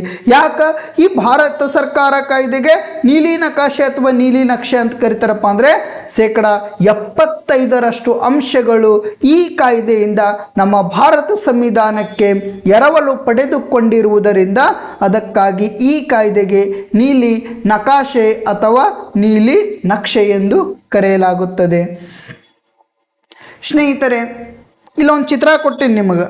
ಏನು ಕೊಟ್ಟಿನಿ? ಇಲ್ಲೊಂದು ಚಿತ್ರ ಕೊಟ್ಟಿನಿ. ನೋಡೋಣ, ವಿಚಾರ ಮಾಡಿ ನೋಡ್ರಿ ಏನಿರ್ಬೋದು ಇದ್ರೊಳಗೆ. ಯಾಕೆ ಸರ್ ಈ ಒಂದು ಹೊಸ ಕಾರ್ ಕೊಟ್ಟಾರ ಅಂತ ನೋಡೋದಾದ್ರೆ ನೋಡ್ರಿ, ವಿಚಾರ ಮಾಡೋಣ. ಈ ಕಾಯ್ದೆಯನ್ನು ಅಂದ್ರೆ 1935ರ ಭಾರತ ಸರ್ಕಾರ ಕಾಯ್ದೆ ಏನೈತಲ್ಲ, ಈ ಕಾಯ್ದೆಗೆ ನಮ್ಮ ಜವಾಹರ್ಲಾಲ್ ನೆಹರು ಅವರು. ಯಾವ ನೆಹರು ಅವರು? ಜವಾಹರ್ಲಾಲ್ ನೆಹರು ಅವರು ಒಂದು ಅಂದರೆ ಯಾವ ರೀತಿ ಟೀಕೆ ಮಾಡ್ತಾರಂತ ನೋಡುವುದಾದರೆ, ಈ ಕಾಯ್ದೆ ಏನೈತಲ್ಲ, ಈ ಕಾಯ್ದೆ ಒಂದು ರೀತಿ ಯಾವ ರೀತಿ ಐತಪ್ಪ ಅಂದ್ರೆ ಬ್ರೇಕ್ ಇರುವ ವಾಹನ ಆದರೆ ಎಂಜಿನ್ ಇಲ್ಲದ ವಾಹನ ಎಂದು ಟೀಕೆ ಮಾಡ್ತಾರ. ಯಾರಂದರೆ ನಮ್ಮ ರಾಷ್ಟ್ರದ ಪ್ರಥಮ ಪ್ರಧಾನಮಂತ್ರಿಯಾಗಿರ್ತಕ್ಕಂಥ ವೈಸರಾಯ ಕಾರ್ಯಕಾರಿ ಮಂಡಳಿಯ ಉಪಾಧ್ಯಕ್ಷರಾಗಿರ್ತಕ್ಕಂಥ ನಮ್ಮ ಜವಾಹರ್ಲಾಲ್ ನೆಹರು ಅವರು ಏನಿದಾರಲ್ಲ ಈ ರೀತಿ ಟೀಕೆ ಮಾಡ್ತಾರ. ಇದು ಎಲ್ಲಿ ಟೀಕೆ ಮಾಡಿದ್ರಂತ ನೋಡುವುದಾದರೆ 1936 ಫೈಜಪೂರ ಅಂದರೆ ಈ ಫೈಜಪೂರ ಅನ್ನುವಂಥ ಊರೇನೈತಲ್ಲ, ಈ ಫೈಜಪೂರದಲ್ಲಿ ನಡೆದಿರ್ತಕ್ಕಂಥ INC ಅಧಿವೇಶನದಲ್ಲಿ, ಯಾವ ಅಧಿವೇಶನದಲ್ಲಿ ಅಂದ್ರೆ ಇಂಡಿಯನ್ ನ್ಯಾಷನಲ್ ಕಾಂಗ್ರೆಸ್ ಅಧಿವೇಶನ ನಡೀತಲ್ಲ, ಈ ಅಧಿವೇಶನದಲ್ಲಿ 1935 ಭಾರತ ಸರ್ಕಾರ ಕಾಯ್ದೆಗೆ ಈ ರೀತಿ ಟೀಕೆ ಮಾಡ್ತಾರೆ. ಯಾವ ರೀತಿ ಅಂದರೆ ಇದೊಂದು ಕಾಯ್ದೆ ಏನೈತಲ್ಲ, ಈ ಕಾಯ್ದೆ ಬ್ರೇಕ್ ಇರುವ ವಾಹನ ಆದರೆ ಇಂಜಿನ್ ಇಲ್ಲದ ವಾಹನ ಎಂದು ಟೀಕೆ ಮಾಡ್ತಾರೆ. ಒಂದು ವಾಹನ ಅಂದರೆ ಇದು ಏನು ವೆಹಿಕಲ್ ಐತಲ್ಲ, ಈ ವೆಹಿಕಲ್ ಐತಪ್ಪ ಅಂದ್ರೆ ಇದಕ್ಕೆ ಆಗಿರ್ತಕ್ಕಂಥ ಇಂಜಿನ್ ಇರಬೇಕು, ನೆಕ್ಸ್ಟ್ ಏನಪ್ಪ ಅಂದ್ರೆ ಸ್ಟೇರಿಂಗ್ ಇರಬೇಕು. ಅಷ್ಟೇ ಅಲ್ಲದೇನಪ್ಪ ಅಂದ್ರೆ ಇಲ್ಲಿ ಕ್ಲಚ್ ಪ್ಲೇಟ್ ಆಗಿರ್ಬೋದು, ಅಥವಾ ಎಕ್ಸಿಲೇಟರ್ ಆಗಿರ್ಬೋದು, ಬ್ರೇಕ್ ಆಗಿರ್ಬೋದು, ಇಲ್ಲಿ ಗಾಲಿ ಆಗಿರ್ಬೋದು. ಈ ರೀತಿ ಏನಪ್ಪ ಅಂದ್ರೆ ಇದ್ದಾಗ ಮಾತ್ರ ಇದಕ್ಕೊಂದು ಏನನ್ಬೋದಪ್ಪ ಅಂದರೆ ವಾಹನ ಅಂತ ಕರಿಬೋದು. ಆದ್ರೆ ಇದಕ್ಕೆ ಕ್ಲಚ್ ಪ್ಲೇಟ್ನೂ ಐತಿ, ನೆಕ್ಸ್ಟ್ ಏನಪ್ಪ ಅಂದ್ರೆ ಎಕ್ಸಿಲೇಟರ್ನೂ ಐತಿ, ನೆಕ್ಸ್ಟ್ ಏನಪ್ಪ ಅಂದ್ರೆ ಬ್ರೇಕ್ನೂ ಐತಿ, ನೆಕ್ಸ್ಟ್ ಏನಪ್ಪ ಅಂದ್ರೆ ಗಾಲಿನೂ ಐತಿ, ಎಲ್ಲ ಐತಿ. ಬಟ್ ಇಂಜಿನ್ ಇಲ್ಲಪ್ಪ ಅಂದ್ರೆ ಇದಕ್ಕೆ ವಾಹನ ಎಂದು ಕರೆಯಲಾಗುವುದಿಲ್ಲ. ಒಂದು ವಾಹನ ಇರಬೇಕಂದ್ರೆ ಇಂಜಿನ್ ಇರಬೇಕು, ಕ್ಲಚ್ ಪ್ಲೇಟ್ ಇರಬೇಕು, ನೆಕ್ಸ್ಟ್ ಎಕ್ಸಿಲೇಟರ್ ಇರಬೇಕು, ಬ್ರೇಕ್ ಇರಬೇಕು, ಗಾಲಿ ಇರಬೇಕು, ಅಂದಾಗ ಮಾತ್ರ ಒಂದು ವಾಹನ ಎಂದು ಕರೆಯಲಾಗುವುದು. ಇಲ್ಲೇನಪ್ಪ ಅಂದ್ರೆ ಈ ನಮ್ಮ ಜವಾಹರ್ಲಾಲ್ ನೆಹರು ಅವ್ರು ಏನಿದಾರಲ್ಲ ಇವ್ರು ಏನಂತ ಕರಿತಾರಪ್ಪ ಅಂದ್ರೆ ಇದೊಂದು ಕಾಯ್ದೆ ಏನೈತಲ್ಲ ಇದಕ್ಕೆ ಬ್ರೇಕ್ ಐತಿ, ಆದರೆ ಏನಪ್ಪ ಅಂದ್ರೆ ಇದಕ್ಕೆ ಇಂಜಿನೇ ಇಲ್ಲ ಅಂತ ಏನು ಮಾಡ್ತಾರಪ್ಪ ಅಂದ್ರೆ ಈ ರೀತಿ ಟೀಕೆ ಮಾಡುವಂಥ ಪ್ರಯತ್ನ ಮಾಡ್ತಾರೆ. ಯಾವ ಅಧಿವೇಶನದಲ್ಲಿ ಟೀಕೆ ಮಾಡ್ತಾರಪ್ಪ ಅಂದರೆ ಫೈಜಪೂರದಲ್ಲಿ ನಡೆದಿರ್ತಕ್ಕಂಥ INC ಅಧಿವೇಶನ ಯಾವಾಗ ನಡೆಯುತ್ತಪ್ಪ ಅಂದರೆ 1936 ನಮ್ಮ ಜವಾಹರ್ಲಾಲ್ ನೆಹರು ಅವರು ಟೀಕೆ ಮಾಡ್ತಾರೆ. ನೆಕ್ಸ್ಟ್ ಮೊಹಮ್ಮದ್ ಅಲಿ ಜಿನ್ನಾ ದ್ವಿರಾಷ್ಟ್ರ ಸಿದ್ಧಾಂತದ ಪ್ರತಿಪಾದಕ ಎಂದು ಕರಿತೇವೆ ನಾವು. ಯಾರಿಗೆ? ಮೊಹಮ್ಮದ್ ಅಲಿ ಜಿನ್ನಾ ಅವರಿಗೆ. ಈ ಜಿನ್ನಾ ಅವರು ಸಹಿತ ಏನಪ್ಪ ಅಂದ್ರೆ ಈ ಕಾಯ್ದೆಯನ್ನು ಟೀಕೆ ಮಾಡ್ತಾರ. ಏನಂತ ಟೀಕೆ ಮಾಡ್ತಾರಪ್ಪ ಅಂದರೆ ಈ 1935 ಭಾರತ ಸರ್ಕಾರ ಕಾಯ್ದೆ ಏನೈತಲ್ಲ ಇದೊಂದು ಕೊಳತೆ ಕಾಯ್ದೆ ಎಂದು ಟೀಕೆ ಮಾಡ್ತಾರೆ. ಜವಾಹರ್ಲಾಲ್ ನೆಹರು ಅವರು ಬ್ರೇಕ್ ಇರುವ ವಾಹನ ಆದರೆ ಇಂಜಿನ್ ಇಲ್ಲದ ವಾಹನ ಎಂದು ಟೀಕೆ ಮಾಡಿದರೆ, ನಮ್ಮ ಮೊಹಮ್ಮದ್ ಅಲಿ ಜಿನ್ನಾ ಅವರು ಈ ಕಾಯ್ದೆಯನ್ನು ಕೊಳತೆ ಕಾಯ್ದೆ ಎಂದು ಟೀಕೆ ಮಾಡುತ್ತಾರೆ. ನೆಕ್ಸ್ಟ್ ಈ ಕಾಯ್ದೆಯ ಮುಖ್ಯಾಂಶಗಳನ್ನು ನೋಡುವುದಾದರೆ ಯಾವ ಕಾಯ್ದೆಯ ಮುಖ್ಯಾಂಶಗಳು? ಈ 1935 ಭಾರತ ಸರ್ಕಾರ ಕಾಯ್ದೆಯ ಮುಖ್ಯಾಂಶಗಳು ಯಾವ ರೀತಿ ನೆನ್ಪಿಟ್ಕೊಳ್ಬಹುದಪ್ಪ ಅಂದರೆ ನನ್ನ ಪ್ರಕಾರ ಶಾಸಕ ಪೇ ಆಫ್ ಯಾವ ರೀತಿ ನೆನ್ಪಿಟ್ಕೊಳ್ಬೋದು? ಈ 1935 ಭಾರತ ಸರ್ಕಾರ ಕಾಯ್ದೆಯ ಮುಖ್ಯಾಂಶಗಳು ಯಾವ ರೀತಿ ನೆನ್ಪಿಟ್ಕೊಳ್ಬಹುದಪ್ಪ ಅಂದರೆ ಶ ಅಂದರೆ ಶಾಸಕಾಂಗ, ತ ಅಂದರೆ ಸಂಯುಕ್ತ ಪದ್ಧತಿ, ಕೆ ಅಂದರೆ ಕೇಂದ್ರದಲ್ಲಿ ದ್ವಿ ಸರ್ಕಾರ ಪದ್ಧತಿ, ಪೆ ಅಂದರೆ ಫೆಡ್ರಲ್ ನ್ಯಾಯಾಲಯ, ಆ ಅಂದರೆ ಅಧಿಕಾರ ವಿಭಜನೆ, ಪ ಅಂದರೆ ಪ್ರಾಂತೀಯ ಸ್ವಾಯತ್ತತೆ. ಇದು ಕೋಡ್ ಯಾವ ರೀತಿಯಪ್ಪ ಅಂದರೆ ಶಾಸಕ ಪೇ ಆಫ್ ಈ ರೀತಿ ನಾವು ನೆನ್ಪಿಟ್ಕೊಳ್ಬೋದು. ಯಾವ ಕಾಯ್ದೆಯ ಮುಖ್ಯಾಂಶಗಳಂತ ನೋಡುವುದಾದರೆ 1935 ಭಾರತ ಸರ್ಕಾರ ಕಾಯ್ದೆಯ ಮುಖ್ಯಾಂಶಗಳು. ಈ 1935 ಭಾರತ ಸರ್ಕಾರ ಕಾಯ್ದೆಯ ಮುಖ್ಯಾಂಶಗಳಲ್ಲಿ ನಾವು ಮೊದಲನೇ ಮುಖ್ಯಾಂಶ ನೋಡುವುದು ಯಾವುದಂದರೆ ಶಾಸಕಾಂಗ. ಯಾವ ಕಾಂಗ? ಶಾಸಕಾಂಗ. ಈ ಕೇಂದ್ರ ಶಾಸಕಾಂಗ ಏನೈತಲ್ಲ ಅಂದರೆ 1935 ಭಾರತ ಸರ್ಕಾರ ಕಾಯ್ದೆಯಿಂದ ಕೇಂದ್ರ ಶಾಸಕಾಂಗಕ್ಕೆ ದ್ವಿಸದನಗಳ ವ್ಯವಸ್ಥೆಯನ್ನು ಜಾರಿಗೆ ತರಲಾಯಿತು. ಎಷ್ಟು ಸದನಗಳ ವ್ಯವಸ್ಥೆ? ದ್ವಿಸದನಗಳ ವ್ಯವಸ್ಥೆಯನ್ನು ಜಾರಿಗೆ ತರಲಾಯಿತು. ಕೌನ್ಸಿಲ್ ಆಫ್ ಸ್ಟೇಟ್ ಇದಕ್ಕೆ ನಾವು ಏನಂತ ಕರಿತೇವಪ್ಪ ಅಂದರೆ ಮೇಲ್ಮನೆ ಅಂತ ಕರಿತೇವೆ. ನೆಕ್ಸ್ಟ್ ಫೆಡ್ರಲ್ ಅಸೆಂಬ್ಲಿ ಇದಕ್ಕೆ ಏನಂತ ಕರಿತೇವಪ್ಪ ಅಂದರೆ ಕೆಳಮನೆ. ಈ ಎರಡೂ ಸದನಗಳನ್ನು ಒಳಗೊಂಡಿತ್ತು. ಕೇಂದ್ರ ಶಾಸಕಾಂಗವು ಏನೈತಲ್ಲ, ಈ ಕೇಂದ್ರ ಶಾಸಕಾಂಗವು ದ್ವಿಸದನಗಳಿಂದ ಒಳಗೊಂಡಿರ್ತಕ್ಕಂಥ ಶಾಸಕಾಂಗವಾಗಿದೆ. ಮೇಲ್ಮನೆ ಯಾವುದಂದರೆ ಕೌನ್ಸಿಲ್ ಆಫ್ ಸ್ಟೇಟ್ ಅಂತ ಕರಿತೇವೆ. ಕೆಳಮನೆ ಯಾವುದಪ್ಪ ಅಂದರೆ ಫೆಡ್ರಲ್ ಅಸೆಂಬ್ಲಿ. ಯಾವ ಅಸೆಂಬ್ಲಿ? ಫೆಡ್ರಲ್ ಅಸೆಂಬ್ಲಿ ಎಂದು ಕರೆಯಲಾಗುತ್ತದೆ. ಹಾಗಾದರೆ ಈ ಕೌನ್ಸಿಲ್ ಆಫ್ ಸ್ಟೇಟ್ ಅಂದ್ರೆ ಈ ಮೇಲ್ಮನೆಯ ಸದಸ್ಯರು ಒಟ್ಟು ಎಷ್ಟು ಜನ ಸದಸ್ಯರಿಂದ ಕೂಡಿದ್ದರಂದರೆ 260 ಜನ ಸದಸ್ಯರಿಂದ ಕೂಡಿದ್ದರು. ಕೌನ್ಸಿಲ್ ಆಫ್ ಸ್ಟೇಟ್ ಏನೈತಲ್ಲ, ಈ 1935 ಭಾರತ ಸರ್ಕಾರ ಕಾಯ್ದೆಯಲ್ಲಿ ಬರ್ತಕ್ಕಂಥ ಈ ಶಾಸಕಾಂಗದ ಮೇಲ್ಮನೆಯಾಗಿರ್ತಕ್ಕಂಥ ಅಂದರೆ ಕೇಂದ್ರ ಶಾಸಕಾಂಗದ ಮೇಲ್ಮನೆಯಾಗಿರುವ ಈ ಕೌನ್ಸಿಲ್ ಆಫ್ ಸ್ಟೇಟ್ ಏನೈತಲ್ಲ, ಈ ಸ್ಟೇಟ ಒಟ್ಟು 260 ಜನ ಸದಸ್ಯರಿಂದ ಕೂಡಿದೆ. ಈ 260 ಜನ ಸದಸ್ಯರಲ್ಲಿ ಬ್ರಿಟಿಷ್ ಇಂಡಿಯಾದಿಂದ 156 ಜನ ಆಯ್ಕೆಯಾದರೆ, ಇನ್ನು ದೇಶೀಯ ಸಂಸ್ಥಾನಗಳಿಂದ 104 ಜನ ನಾಮಕರಣಗೊಳ್ಳುತ್ತಿದ್ದರು. 260 ಜನ ಸದಸ್ಯರಲ್ಲಿ ಬ್ರಿಟಿಷ್ ಇಂಡಿಯಾದಿಂದ 156 ಜನ ಆಯ್ಕೆಯಾದರೆ, ಇನ್ನು ದೇಶೀಯ ಸಂಸ್ಥಾನಗಳೇನದವಲ್ಲ, ಈ ದೇಶೀಯ ಸಂಸ್ಥಾನಗಳಿಂದ 104 ಜನ ನಾಮಕರಣಗೊಳ್ಳುತ್ತಿದ್ದರು. ಯಾವ ಸದನಕ್ಕೆ ಅಂತ ನೋಡುವುದಾದರೆ ಕೌನ್ಸಿಲ್ ಆಫ್ ಸ್ಟೇಟ್ ಅಂದ್ರೆ ಮೇಲ್ಮನೆ ಅಥವಾ ಮೇಲ್ ಸದನ ಅಂತ ನಾವು ಪ್ರಸ್ತುತ ಹಿರಿಯರ ಸದನ, ಬುದ್ಧಿವಂತರ ಸದನ, ಚಿಂತಕರ ಚಾವಡಿ, ಶಾಶ್ವತ ಸದನ ಅಂತ ಏನು ಕರಿತೇವಲ್ಲ, ಈ ಕೌನ್ಸಿಲ್ ಆಫ್ ಸ್ಟೇಟ್ಗೆ ಒಟ್ಟು ಎಷ್ಟು ಜನ ಸದಸ್ಯರಿಂದ ಕೂಡೈತಂದರೆ 260 ಜನ ಸದಸ್ಯರಿಂದ ಕೂಡೈತಿ. ಈ 260 ಜನ ಸದಸ್ಯರಲ್ಲಿ 156 ಜನ ಬ್ರಿಟಿಷ್ ಇಂಡಿಯಾದಿಂದ ಆಯ್ಕೆಯಾದರೆ, ಇನ್ನುಳಿದ 104 ಜನ ಏನದರಲ್ಲ, ಈ 104 ಜನ ದೇಶೀಯ ಸಂಸ್ಥಾನಗಳಿಂದ ಆಯ್ಕೆಯಾಗುತ್ತಿದ್ದರು. ಇನ್ನು ಇನ್ನೊಂದು ಸದನ ಯಾವುದು ನೋಡುವುದಾದರೆ, ಮೊದಲೇ ಸದನ ಯಾವುದು? ಫೆಡ್ರಲ್ ಅಸೆಂಬ್ಲಿ ಅಂತ ಇದು ಮೊದಲೇ ಸದನ ಯಾವುದು? ಕೌನ್ಸಿಲ್ ಆಫ್ ಸ್ಟೇಟ್ ಅಂತ ನೋಡ್ಕೊಂಡೆವು. ಇನ್ನು ಎರಡನೇ ಸದನ ಯಾವುದು ಅಂದರೆ ಫೆಡ್ರಲ್ ಅಸೆಂಬ್ಲಿ. ಯಾವ ಅಸೆಂಬ್ಲಿ? ಫೆಡ್ರಲ್ ಅಸೆಂಬ್ಲಿ ಅಂತ ನೋಡ್ಕೊಳ್ತೇವೆ. ಈ ಫೆಡ್ರಲ್ ಅಸೆಂಬ್ಲಿಗೆ ನಾವು ಕೆಳಮನೆ ಎಂದು ಕರೆಯಲಾಗುತ್ತದೆ. ಯಾವ ಮನೆ? ಕೆಳಮನೆ ಎಂದು ಕರೆಯಲಾಗುತ್ತದೆ. ಮೇಲ್ಮನೆಗೆ ಕೌನ್ಸಿಲ್ ಆಫ್ ಸ್ಟೇಟ್ ಎಂದು ಕರೆದರೆ, ಫೆಡ್ರಲ್ ಅಸೆಂಬ್ಲಿಗೆ ಕೆಳಮನೆ ಎಂದು ಕರೆಯಲಾಗುತ್ತದೆ. ಕೌನ್ಸಿಲ್ ಆಫ್ ಸ್ಟೇಟ್ ಸದಸ್ಯರು 260 ಜನ ಸದಸ್ಯರು ಹೊಂದಿದ್ದರೆ, ಈ ಫೆಡ್ರಲ್ ಅಸೆಂಬ್ಲಿ ಸದಸ್ಯರು ಒಟ್ಟು 375 ಜನ ಸದಸ್ಯರಿಂದ ಕೂಡಿತು. ನಮ್ಮ ಕೇಂದ್ರ ಶಾಸಕಾಂಗದ ಕೆಳಮನೆಯಾಗಿರುವ ಫೆಡ್ರಲ್ ಅಸೆಂಬ್ಲಿ ಒಟ್ಟು 375 ಜನ ಸದಸ್ಯರಿಂದ ಕೂಡಿತ್ತು. ಈ 375 ಜನ ಸದಸ್ಯರಲ್ಲಿ 250 ಜನ ಏನದರಲ್ಲ, ಈ 250 ಜನ ಸದಸ್ಯರು ವಿಧಾನಸಭೆಯಿಂದ ಆಯ್ಕೆಯಾದರೆ, ಇನ್ನುಳಿದ 125 ಜನ ಸದಸ್ಯರು ದೇಶೀಯ ಸಂಸ್ಥಾನಗಳಿಂದ ನಾಮಕರಣಗೊಳ್ಳುತ್ತಿದ್ದರು. ಫೆಡರಲ್ ಅಸೆಂಬ್ಲಿ ಒಟ್ಟು 375 ಜನ ಸದಸ್ಯರನ್ನು ಒಳಗೊಂಡಿದೆ. ಈ 375 ಜನ ಸದಸ್ಯರಲ್ಲಿ 250 ಜನ ಸದಸ್ಯರು ವಿಧಾನಸಭೆಯಿಂದ ಆಯ್ಕೆಯಾದರೆ, ಇನ್ನುಳಿದ 125 ಜನ ಸದಸ್ಯರೇನದರಲ್ಲ, ಅಥವಾ 33% ಅಷ್ಟು ಸದಸ್ಯರೇನದರಲ್ಲ, ಈ ಎಲ್ಲ ಸದಸ್ಯರು ದೇಶೀಯ ಸಂಸ್ಥಾನಗಳಿಂದ ನಾಮಕರಣಗೊಳ್ಳುತ್ತಿದ್ದರು.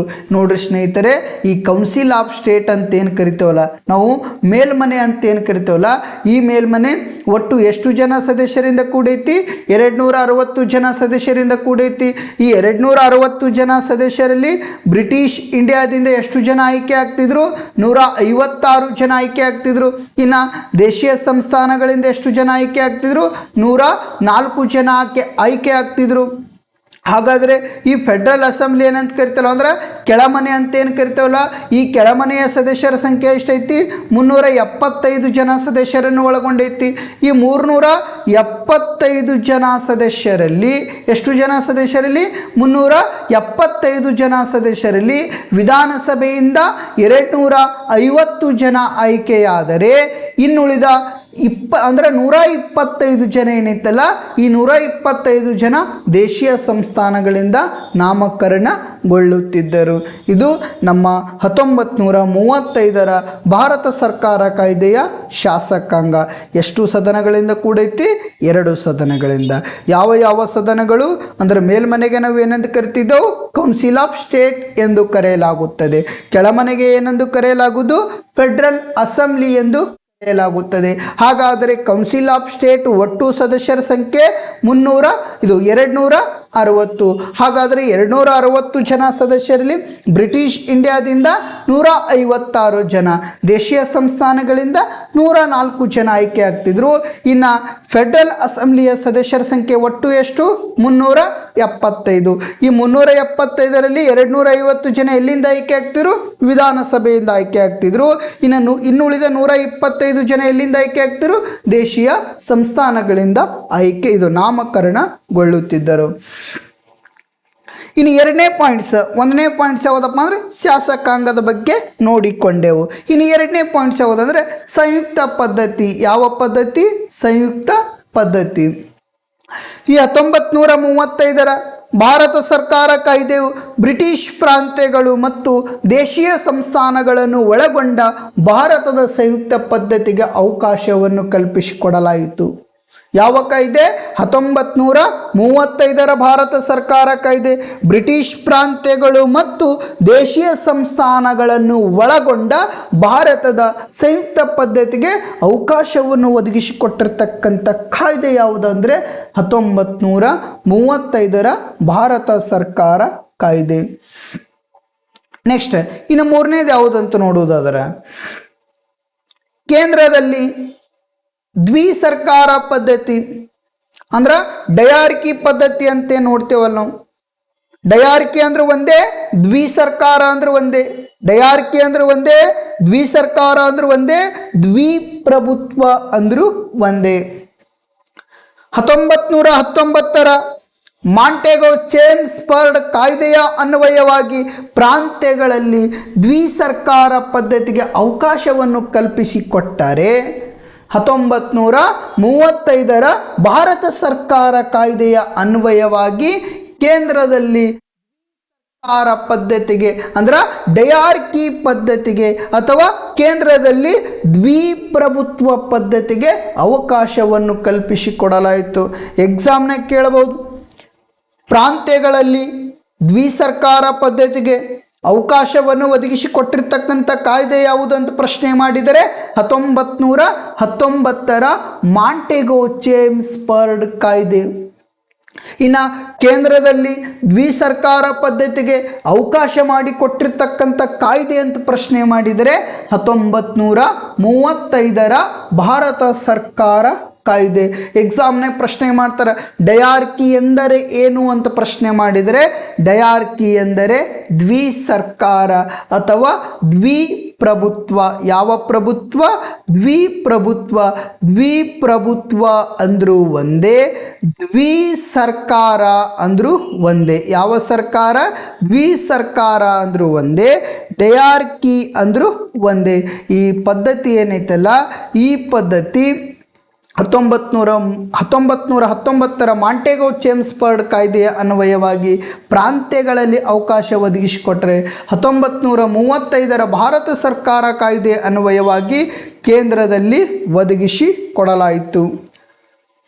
ಅಷ್ಟೇ ಅಲ್ಲದೆ ಸ್ನೇಹಿತರೆ, ಕಾರಂಗಿಯ ಎಲ್ಲ ಅಧಿಕಾರಗಳನ್ನು ಗವರ್ನರ್ ಜನರಲ್ಗೆ ವಹಿಸಲಾಯಿತು.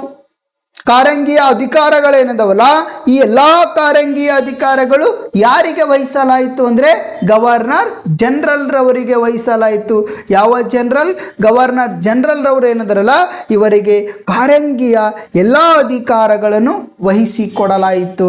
ಇನ್ನು ಮುಂದಿನ ಮುಖ್ಯಾಂಶವನ್ನು ನೋಡುವುದಾದರೆ, ಇನ್ನು 4ನೇ ಮುಖ್ಯಾಂಶ ಯಾವುದಂದರೆ ಫೆಡರಲ್ ನ್ಯಾಯಾಲಯ. ಯಾವ ನ್ಯಾಯಾಲಯ? ಫೆಡರಲ್ ನ್ಯಾಯಾಲಯ. ಈ ಫೆಡರಲ್ ನ್ಯಾಯಾಲಯ ಯಾವಾಗ ಸ್ಥಾಪನೆ ಆಯಿತು ನೋಡುವುದಾದರೆ, ಈ ಫೆಡರಲ್ ನ್ಯಾಯಾಲಯ 1937 ಅಕ್ಟೋಬರ್ 1ರಂದು ಸ್ಥಾಪನೆ ಮಾಡಲಾಯಿತು. 1937 ಅಕ್ಟೋಬರ್ 1ರಂದು ಫೆಡರಲ್ ನ್ಯಾಯಾಲಯ ಸ್ಥಾಪನೆ ಮಾಡಲಾಯಿತು. ಎಲ್ಲಿ ಸ್ಥಾಪನೆ ಮಾಡಲಾಯಿತು ಅಂದರೆ ದೆಹಲಿಯಲ್ಲಿ ಸ್ಥಾಪನೆ ಮಾಡಲಾಯಿತು. ಇದು ಸಹಿತ ಎಕ್ಸಾಮ್ ಒಳಗೆ 2 ಅಂಕಕ್ಕೆ ಕೇಳುವಂಥ ಪ್ರಶ್ನೆ. ಎಷ್ಟು ಅಂಕಕ್ಕೆ ಕೇಳುವಂಥ ಪ್ರಶ್ನೆ? 2 ಅಂಕಕ್ಕೆ ಕೇಳುವಂಥ ಪ್ರಶ್ನೆ. ಈ ಕಾಯ್ದೆ ಒಳಗೆ 2 ಅಂಕಕ್ಕೆ ಕೇಳುವಂಥ ಪ್ರಶ್ನೆಗಳು ಯಾವುವು ಅಂದರೆ 1935ರ ಭಾರತ ಸರ್ಕಾರ ಕಾಯ್ದೆಯು ಎಷ್ಟು ವಿಧಿಗಳು ಮತ್ತು ಎಷ್ಟು ಅನುಸೂಚಿಗಳನ್ನು ಒಳಗೊಂಡಿದೆ ಅಂದರೆ 321 ವಿಧಿಗಳು ಮತ್ತು 10 ಅನುಸೂಚಿಗಳನ್ನು ಒಳಗೊಂಡಿದೆ. ಇದು ಅತಿ ಹೆಚ್ಚು ಬಾರಿ ಕೇಳಿರ್ತಕ್ಕಂಥ ಪ್ರಶ್ನೆ. ಇನ್ನು ಮತ್ತೆ 2 ಅಂಕಕ್ಕೆ ಈ ಮುಖ್ಯಾಂಶಗಳಲ್ಲಿ ಯಾವ ಪ್ರಶ್ನೆ ಕೇಳಲಾಗಿದೆಪ್ಪ ಅಂದರೆ ಫೆಡರಲ್ ನ್ಯಾಯಾಲಯ ಎಲ್ಲಿ ಮತ್ತು ಯಾವಾಗ ಸ್ಥಾಪನೆ ಮಾಡಲಾಯಿತು ಅಂತ ಪ್ರಶ್ನೆ ಮಾಡ್ತಾರೆ. ಎಲ್ಲಿ ಸ್ಥಾಪನೆ ಮಾಡಲಾಯಿತು ಅಂದರೆ ದೆಹಲಿ ಒಳಗೆ ಸ್ಥಾಪನೆ ಮಾಡಲಾಯಿತು. ಯಾವಾಗ ಸ್ಥಾಪನೆ ಮಾಡಲಾಯಿತು ಅಂದರೆ 1937 ಅಕ್ಟೋಬರ್ 1ರಂದು ಸ್ಥಾಪನೆ ಮಾಡಲಾಯಿತು. ಯಾವಾಗ ಸ್ಥಾಪನೆ ಮಾಡಲಾಯಿತು? 1937 ಅಕ್ಟೋಬರ್ 1ರಂದು ಸ್ಥಾಪನೆ ಮಾಡಲಾಯಿತು. ಈ ಫೆಡರಲ್ ನ್ಯಾಯಾಲಯ ಸ್ಥಾಪನೆ ಮಾಡಿದಂಥ ಸಂದರ್ಭದಲ್ಲಿ ಒಬ್ಬ ಮುಖ್ಯ ನ್ಯಾಯಾಧೀಶ ಮತ್ತು 6 ಜನ ಹೆಚ್ಚುವರಿ ನ್ಯಾಯಾಧೀಶರನ್ನು ಒಳಗೊಂಡಿತ್ತು. ಒಟ್ಟು ಎಷ್ಟು ಜನ ಸದಸ್ಯರಿಂದ ಕೂಡೈತೆ? ಜನ ಸದಸ್ಯರಿಂದ ಕೂಡೈತಿ. ಈ ಫೆಡರಲ್ ನ್ಯಾಯಾಲಯ ಸ್ಥಾಪನೆಯಾದಂಥ ಸಂದರ್ಭದಲ್ಲಿ ಒಬ್ಬ ಮುಖ್ಯ ನ್ಯಾಯಾಧೀಶರು ಮತ್ತು 6 ಜನ ಹೆಚ್ಚುವರಿ ನ್ಯಾಯಾಧೀಶರನ್ನು ಒಳಗೊಂಡಿತ್ತು. ಒಟ್ಟು ಎಷ್ಟು ಜನ ಸದಸ್ಯರಿಂದ ಕೂಡೈತೆ ಅಂದರೆ 7 ಜನ ಸದಸ್ಯರಿಂದ ಕೂಡೈತಿ. ಈ ಫೆಡರಲ್ ನ್ಯಾಯಾಲಯದ ಪ್ರಥಮ ಮುಖ್ಯ ನ್ಯಾಯಾಧೀಶರು ಯಾರಂದರೆ ಸರ್ ಮೌರಿಸ್ ಗ್ವಾಯರ್. ಯಾವ ಗ್ವಾಯರ? ಸರ್ ಮೌರಿಸ್ ಗ್ವಾಯರ್ ಅವರೇನಿದಾರಲ್ಲ ಇವರು ಫೆಡರಲ್ ನ್ಯಾಯಾಲಯದ ಪ್ರಥಮ ಮುಖ್ಯ ನ್ಯಾಯಾಧೀಶರಾಗಿ ಕಾರ್ಯನಿರ್ವಹಣೆ ಮಾಡಿದರು. ಇದೇ ಫೆಡರಲ್ ನ್ಯಾಯಾಲಯ 1950ರಲ್ಲಿ ಏನಪ್ಪ ಅಂದರೆ ಸರ್ವೋಚ್ಚ ನ್ಯಾಯಾಲಯವಾಗಿ ಪರಿವರ್ತನೆಗೊಂಡಿತ್ತು. 1937 ಅಕ್ಟೋಬರ್ 1ರಂದು ದೆಹಲಿ ಒಳಗಿನ ಫೆಡರಲ್ ನ್ಯಾಯಾಲಯ ಸ್ಥಾಪನೆ ಮಾಡಿದಾರಲ್ಲ ಇದೇ ಫೆಡರಲ್ ನ್ಯಾಯಾಲಯ 1950ರಲ್ಲಿ ಸರ್ವೋಚ್ಚ ನ್ಯಾಯಾಲಯ ಅಂದ್ರೆ ದೇಶದ ಅತ್ಯಂತ ಸರ್ವಶ್ರೇಷ್ಠ ನ್ಯಾಯಾಲಯವಾಗಿರ್ತಕ್ಕಂಥ ಸುಪ್ರೀಂ ಕೋರ್ಟ್ ಏನೈತಲ್ಲ ಈ ಸುಪ್ರೀಂ ಕೋರ್ಟ್ ಅಂದರೆ ಫೆಡರಲ್ ನ್ಯಾಯಾಲಯ ಈ ಸುಪ್ರೀಂ ಕೋರ್ಟ್ ಆಗಿ ಪರಿವರ್ತನೆಗೊಂಡಿತ್ತು. ಇದಕ್ಕೆ ಮೊದಲು ಏನಂತ ಕರಿತಿದ್ರಪ್ಪ ಅಂದರೆ ಫೆಡರಲ್ ನ್ಯಾಯಾಲಯ ಅಂತ ಕರಿತಿದ್ರು. 1950ರಲ್ಲಿ ಸರ್ವೋಚ್ಚ ನ್ಯಾಯಾಲಯವಾಗಿ ಪರಿವರ್ತನೆಗೊಂಡಿತ್ತು. ಈ ಫೆಡರಲ್ ನ್ಯಾಯಾಲಯದ ಕೆಲವೊಂದಿಷ್ಟು ಅಧಿಕಾರಗಳನ್ನು ನೋಡುವುದಾದರೆ ಯಾವ ಯಾವ ಅಧಿಕಾರಗಳನ್ನು ಹೊಂದೈತಿ ನೋಡುವುದಾದರೆ ಮೂಲಾಧಿಕಾರಗಳು ಅಂದರೆ ಮೂಲಾಧಿಕಾರಿಗಳೇಪ್ಪ ಅಂದರೆ ಯಾವ ಮೂಲಾಧಿಕಾರಿಗಳಂದರೆ ಯಾವುವು? ಕೇಂದ್ರ ಮತ್ತು ಪ್ರಾಂತ್ಯಗಳ ನಡುವೆ ಕೇಂದ್ರ ಮತ್ತು ಪ್ರಾಂತ್ಯಗಳ ಸಂಯುಕ್ತ ಪದ್ಧತಿಗೆ ಅಂದರೆ ಕೇಂದ್ರ ಮತ್ತು ಪ್ರಾಂತ್ಯಗಳೇನದವಲ್ಲ ಇವುಗಳ ನಡುವೆ ಸಮಸ್ಯೆಗಳನ್ನು ಉಲ್ಬಣಗೊಂಡಂಥ ಸಂದರ್ಭಗಳಲ್ಲಿ ಆ ಸಮಸ್ಯೆಗಳನ್ನು ಫೆಡರಲ್ ನ್ಯಾಯಾಲಯ ಈ ಮೂಲಾಧಿಕಾರದ ಅಡಿಯಲ್ಲಿ ಬಗೆಹರಿಸುತ್ತಿತ್ತು. ಕೇಂದ್ರ ಮತ್ತು ಪ್ರಾಂತ್ಯಗಳ ನಡುವೆ ಆರ್ಥಿಕವಾಗಿ ಇರ್ತಕ್ಕಂಥ ವ್ಯವಹಾರಗಳಾಗಿರಬಹುದು ಅಥವಾ ಆಡಳಿತಾತ್ಮಕ ವ್ಯವಹಾರಗಳಾಗಿರಬಹುದು ಅಥವಾ ಇತರೆ ವ್ಯವಹಾರಗಳಾಗಿರಬಹುದು. ಈ ವ್ಯವಹಾರಗಳ ನಡುವೆ ಯಾವುದಾದರೂ ವಿವಾದಗಳು ಉಂಟಾದರೆ ಅಥವಾ ಯಾವುದಾದರೂ ಸಮಸ್ಯೆಗಳು ಉಂಟಾದರೆ ಆ ಸಮಸ್ಯೆಗಳು ಮೂಲಾಧಿಕಾರದ ಅಡಿಯಲ್ಲಿ ಬಗೆಹರಿಸುವಂಥ ಅಧಿಕಾರ ಫೆಡರಲ್ ನ್ಯಾಯಾಲಯ ಹೊಂದಿತು. ನೆಕ್ಸ್ಟ್ ಇನ್ನು ಎರಡನೇ ಅಧಿಕಾರ ಯಾವುದಂದರೆ ಮೇಲ್ಮನವಿ ಅಧಿಕಾರ. ಮೊದಲನೇ ಅಧಿಕಾರ ಮೂಲಾಧಿಕಾರ, ಎರಡನೇ ಅಧಿಕಾರ ಮೇಲ್ಮನವಿ ಅಧಿಕಾರ. ಅಂದ್ರೆ ಉಚ್ಚ ನ್ಯಾಯಾಲಯದ ತೀರ್ಪಿನ ಮೇಲೆ ಮೇಲ್ಮನವಿಯನ್ನು ಸಲ್ಲಿಸುವುದು. ಎಲ್ಲಿ ಮೇಲ್ಮನವಿಯನ್ನು ಸಲ್ಲಿಸುವುದಪ್ಪ ಅಂದರೆ ಫೆಡರಲ್ ನ್ಯಾಯಾಲಯಕ್ಕೆ. ಯಾವ ನ್ಯಾಯಾಲಯಕ್ಕೆ? ಫೆಡರಲ್ ನ್ಯಾಯಾಲಯ ಏನೈತಲ್ಲ ಈ ಫೆಡರಲ್ ನ್ಯಾಯಾಲಯಕ್ಕೆ ಮೇಲ್ಮನವಿಯನ್ನು ಸಲ್ಲಿಸುವುದು. ರಾಷ್ಟ್ರದೊಳಗಿರ್ತಕ್ಕಂಥ ಉಚ್ಚ ನ್ಯಾಯಾಲಯಗಳು ಯಾವುದಾದರೂ ತೀರ್ಪುಗಳನ್ನು ಕೊಟ್ಟಿದ್ದರೆ ಆ ತೀರ್ಪಿನ ವಿರುದ್ಧ ಮೇಲ್ಮನವಿಯನ್ನು ಫೆಡರಲ್ ನ್ಯಾಯಾಲಯಕ್ಕೆ ಸಲ್ಲಿಸುವಂಥ ಪ್ರಯತ್ನ ಮಾಡೋದು. ನೆಕ್ಸ್ಟ್ ಏನಪ್ಪ ಅಂದರೆ ಸಲಹಾತ್ಮಕ ಅಧಿಕಾರ. ಸಲಹಾತ್ಮಕ ಅಧಿಕಾರ ಅಂದರೆ ಯಾವುದು ನೋಡುವುದಾದರೆ ಗವರ್ನರ್ ಜನರಲ್ಗೆ ಕಾನೂನಿನ ಸಲಹೆ ನೀಡುವ ಅಧಿಕಾರ.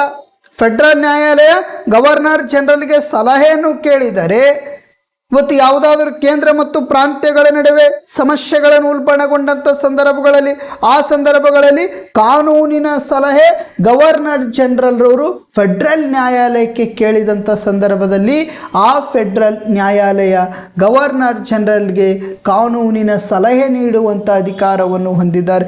ಪ್ರಸ್ತುತ ನಮ್ಮ ಭಾರತ ಸಂವಿಧಾನದ 143ನೇ ವಿಧಿಯ ಅನ್ವಯವಾಗಿ ರಾಷ್ಟ್ರದ ರಾಷ್ಟ್ರಪತಿಯಾಗಿರ್ತಕ್ಕಂಥ ಅಂದ್ರೆ ಪ್ರೆಸಿಡೆಂಟ್ ಆಫ್ ಇಂಡಿಯಾ, ಈ ರಾಷ್ಟ್ರದ ರಾಷ್ಟ್ರಪತಿಯವರಿಗೆ ಸುಪ್ರೀಂ ಕೋರ್ಟ್ 143ನೇ ವಿಧಿಯ ಅನ್ವಯವಾಗಿ ಸಲಹೆಯನ್ನು ನೀಡುತ್ತದೆ.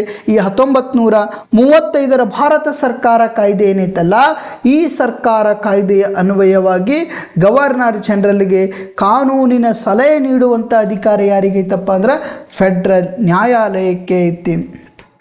ಇನ್ನು ನೆಕ್ಸ್ಟ್ ಯಾವುದಂದರೆ ದಾಖಲೆಯ ನ್ಯಾಯಾಲಯ.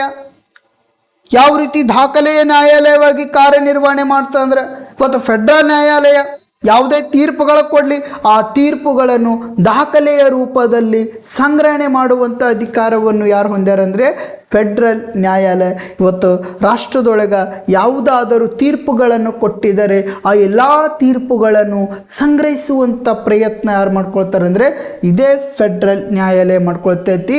ಈ ಫೆಡ್ರಲ್ ನ್ಯಾಯಾಲಯ ಅಧಿಕಾರಗಳಲ್ಲಿ ಮೊದಲನೇ ಅಧಿಕಾರ ಮೂಲಾಧಿಕಾರ ಅಂತ ನೋಡ್ಕೊಳ್ತೇವೆ, ಎರಡನೇದು ಮೇಲ್ಮನವಿ ಅಧಿಕಾರ, ಮೂರನೇದು ಸಲಹಾತ್ಮಕ ಅಧಿಕಾರ, ನಾಲ್ಕನೇದು ದಾಖಲೆಯ ನ್ಯಾಯಾಲಯ ಏನೈತಲ್ಲ ಈ ದಾಖಲೆಯ ನ್ಯಾಯಾಲಯವಾಗಿ ಕಾರ್ಯನಿರ್ವಹಣೆ ಮಾಡುವುದು ಯಾವುದಂದರೆ ಫೆಡ್ರಲ್ ನ್ಯಾಯಾಲಯ. ನೆಕ್ಸ್ಟ್ ಅಧಿಕಾರ ವಿಭಜನೆ. ಈ 1935 ಭಾರತ ಸರ್ಕಾರ ಕಾಯ್ದೆಯ ಮುಖ್ಯಾಂಶಗಳಲ್ಲಿ 5ನೇ ಮುಖ್ಯಾಂಶ ಯಾವುದಂದರೆ ಅಧಿಕಾರ ವಿಭಜನೆ. ಯಾವ ರೀತಿ ಅಧಿಕಾರ ವಿಭಜನೆ ಮಾಡ್ತಾರೆ? ಶಾಸನೀಯ ಅಧಿಕಾರಗಳನ್ನು ಕೇಂದ್ರ ಪಟ್ಟಿ ಅಂತ ವಿಭಜನೆ ಮಾಡ್ಕೊಳ್ತಾರೆ. ಯಾವ ಪಟ್ಟಿ? ಕೇಂದ್ರ ಪಟ್ಟಿ ಅಂತ ವಿಭಜನೆ ಮಾಡ್ಕೊಳ್ತಾರೆ. ನೆಕ್ಸ್ಟ್ ಪ್ರಾಂತ್ಯಗಳ ಪಟ್ಟಿ ಅಂತ ವಿಭಜನೆ ಮಾಡ್ಕೊಳ್ತಾರೆ. ನೆಕ್ಸ್ಟ್ ಸಮವರ್ತಿ ಪಟ್ಟಿ ಅಂತ ವಿಭಜನೆ ಮಾಡ್ತಾರೆ. ಯಾವ ಅಧಿಕಾರಗಳಪ್ಪ ಅಂದರೆ ಶಾಸನೀಯ ಅಧಿಕಾರಗಳು. ಈ ಶಾಸನೀಯ ಅಧಿಕಾರಗಳು 1935 ಭಾರತ ಸರ್ಕಾರ ಕಾಯ್ದೆಯ ಅನ್ವಯವಾಗಿ ಕೇಂದ್ರ ಪಟ್ಟಿ ಅಂತ ನೋಡ್ಕೊಳ್ತೇವೆ, ಪ್ರಾಂತ್ಯ ಪಟ್ಟಿ ಅಂತ ನೋಡ್ಕೊಳ್ತೇವೆ ಮತ್ತು ಸಮವರ್ತಿ ಪಟ್ಟಿ ಅಂತ ನೋಡಿಕೊಳ್ಳಲಾಗುವುದು. ಕೇಂದ್ರ ಪಟ್ಟಿ 59 ವಿಷಯಗಳನ್ನು ಒಳಗೊಂಡಿದೆ. ಎಷ್ಟು ವಿಷಯಗಳನ್ನು ಒಳಗೊಂಡಿದೆ? 59 ವಿಷಯಗಳನ್ನು ಒಳಗೊಂಡಿದೆ. ಈ ಕೇಂದ್ರ ಪಟ್ಟಿಯ ಮೇಲೆ ಶಾಸನವನ್ನು ರಚಿಸುವಂಥ ಜವಾಬ್ದಾರಿ ಯಾರಿಗೈತೆ ಅಂದರೆ ಕೇಂದ್ರ ಶಾಸಕಾಂಗಕ್ಕೆ. ಯಾವ ಶಾಸಕಾಂಗಕ್ಕೆ? ಕೇಂದ್ರ ಶಾಸಕಾಂಗಕ್ಕೆ. ಈ ಶಾಸನೀಯ ಅಧಿಕಾರಗಳಲ್ಲಿ ಮೊದಲನೇ ಅಂದರೆ ಕೇಂದ್ರ ಪಟ್ಟಿ ಏನೈತಲ್ಲ ಈ ಕೇಂದ್ರ ಪಟ್ಟಿ ಒಟ್ಟು 59 ವಿಷಯಗಳನ್ನು ಒಳಗೊಂಡಿದೆ. ಈ 59 ವಿಷಯಗಳ ಮೇಲೆ ಶಾಸನಗಳನ್ನು ರೂಪಿಸುವಂಥ ಅಧಿಕಾರ ಯಾರಿಗೈತಂದರೆ ಕೇಂದ್ರ ಶಾಸಕಾಂಗಕ್ಕೆ ಐತಿ. ಕೇಂದ್ರ ಪಟ್ಟಿಯ ಉದಾಹರಣೆಗಳು ನೋಡುವುದಾದರೆ ವಿದೇಶಾಂಗ ವ್ಯವಹಾರಗಳಂತ ನೋಡ್ಕೊಳ್ತೇವೆ. ಯಾವ ವ್ಯವಹಾರಗಳು?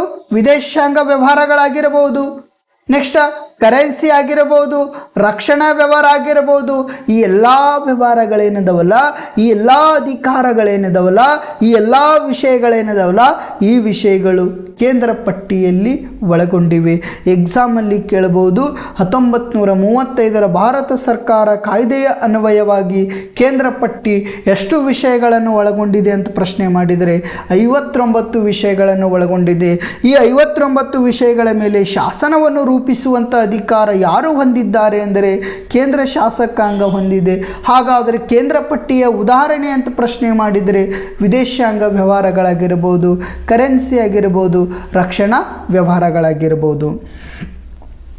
ಇನ್ನು ನೆಕ್ಸ್ಟ್ ಎರಡನೇದು ಈ ಅಧಿಕಾರ ವಿಭಜನೆಗಳ ಅಂದರೆ ಶಾಸನೀಯ ಅಧಿಕಾರ ವಿಭಜನೆಗಳಲ್ಲಿ ಎರಡನೇ ಅಧಿಕಾರ ಯಾವುದಪ್ಪ ಅಂದರೆ ಪ್ರಾಂತ್ಯಗಳ ಪಟ್ಟಿ. ಯಾವ ಪಟ್ಟಿ?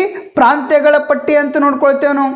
ಹಾಗಾದರೆ ಈ ಪ್ರಾಂತ್ಯಗಳ ಪಟ್ಟಿಯಲ್ಲಿ ಒಟ್ಟು 54 ವಿಷಯಗಳನ್ನು ಒಳಗೊಳ್ಳಲಾಯಿತು. ಎಷ್ಟು ವಿಷಯಗಳು? 54 ವಿಷಯಗಳನ್ನು ಒಳಗೊಳ್ಳಲಾಯಿತು. ಅಷ್ಟೇ ಅಲ್ಲದೆ ಈ ಪ್ರಾಂತ್ಯ ಪಟ್ಟಿಗಳೇನದವಲ್ಲ ಈ ಪ್ರಾಂತ್ಯ ಪಟ್ಟಿಯ ಮೇಲೆ ಶಾಸನವನ್ನು ರೂಪಿಸುವಂಥ ಅಧಿಕಾರ ಯಾರಿಗೈತಪ್ಪ ಅಂದರೆ ಪ್ರಾಂತ್ಯ ಶಾಸಕಾಂಗಕ್ಕೆ. ಯಾವ ಶಾಸಕಾಂಗಕ್ಕೆ? ಪ್ರಾಂತ್ಯ ಶಾಸಕಾಂಗಕ್ಕೆ. ಕೇಂದ್ರ ಪಟ್ಟಿ ಯಾವ ಪಟ್ಟಿ?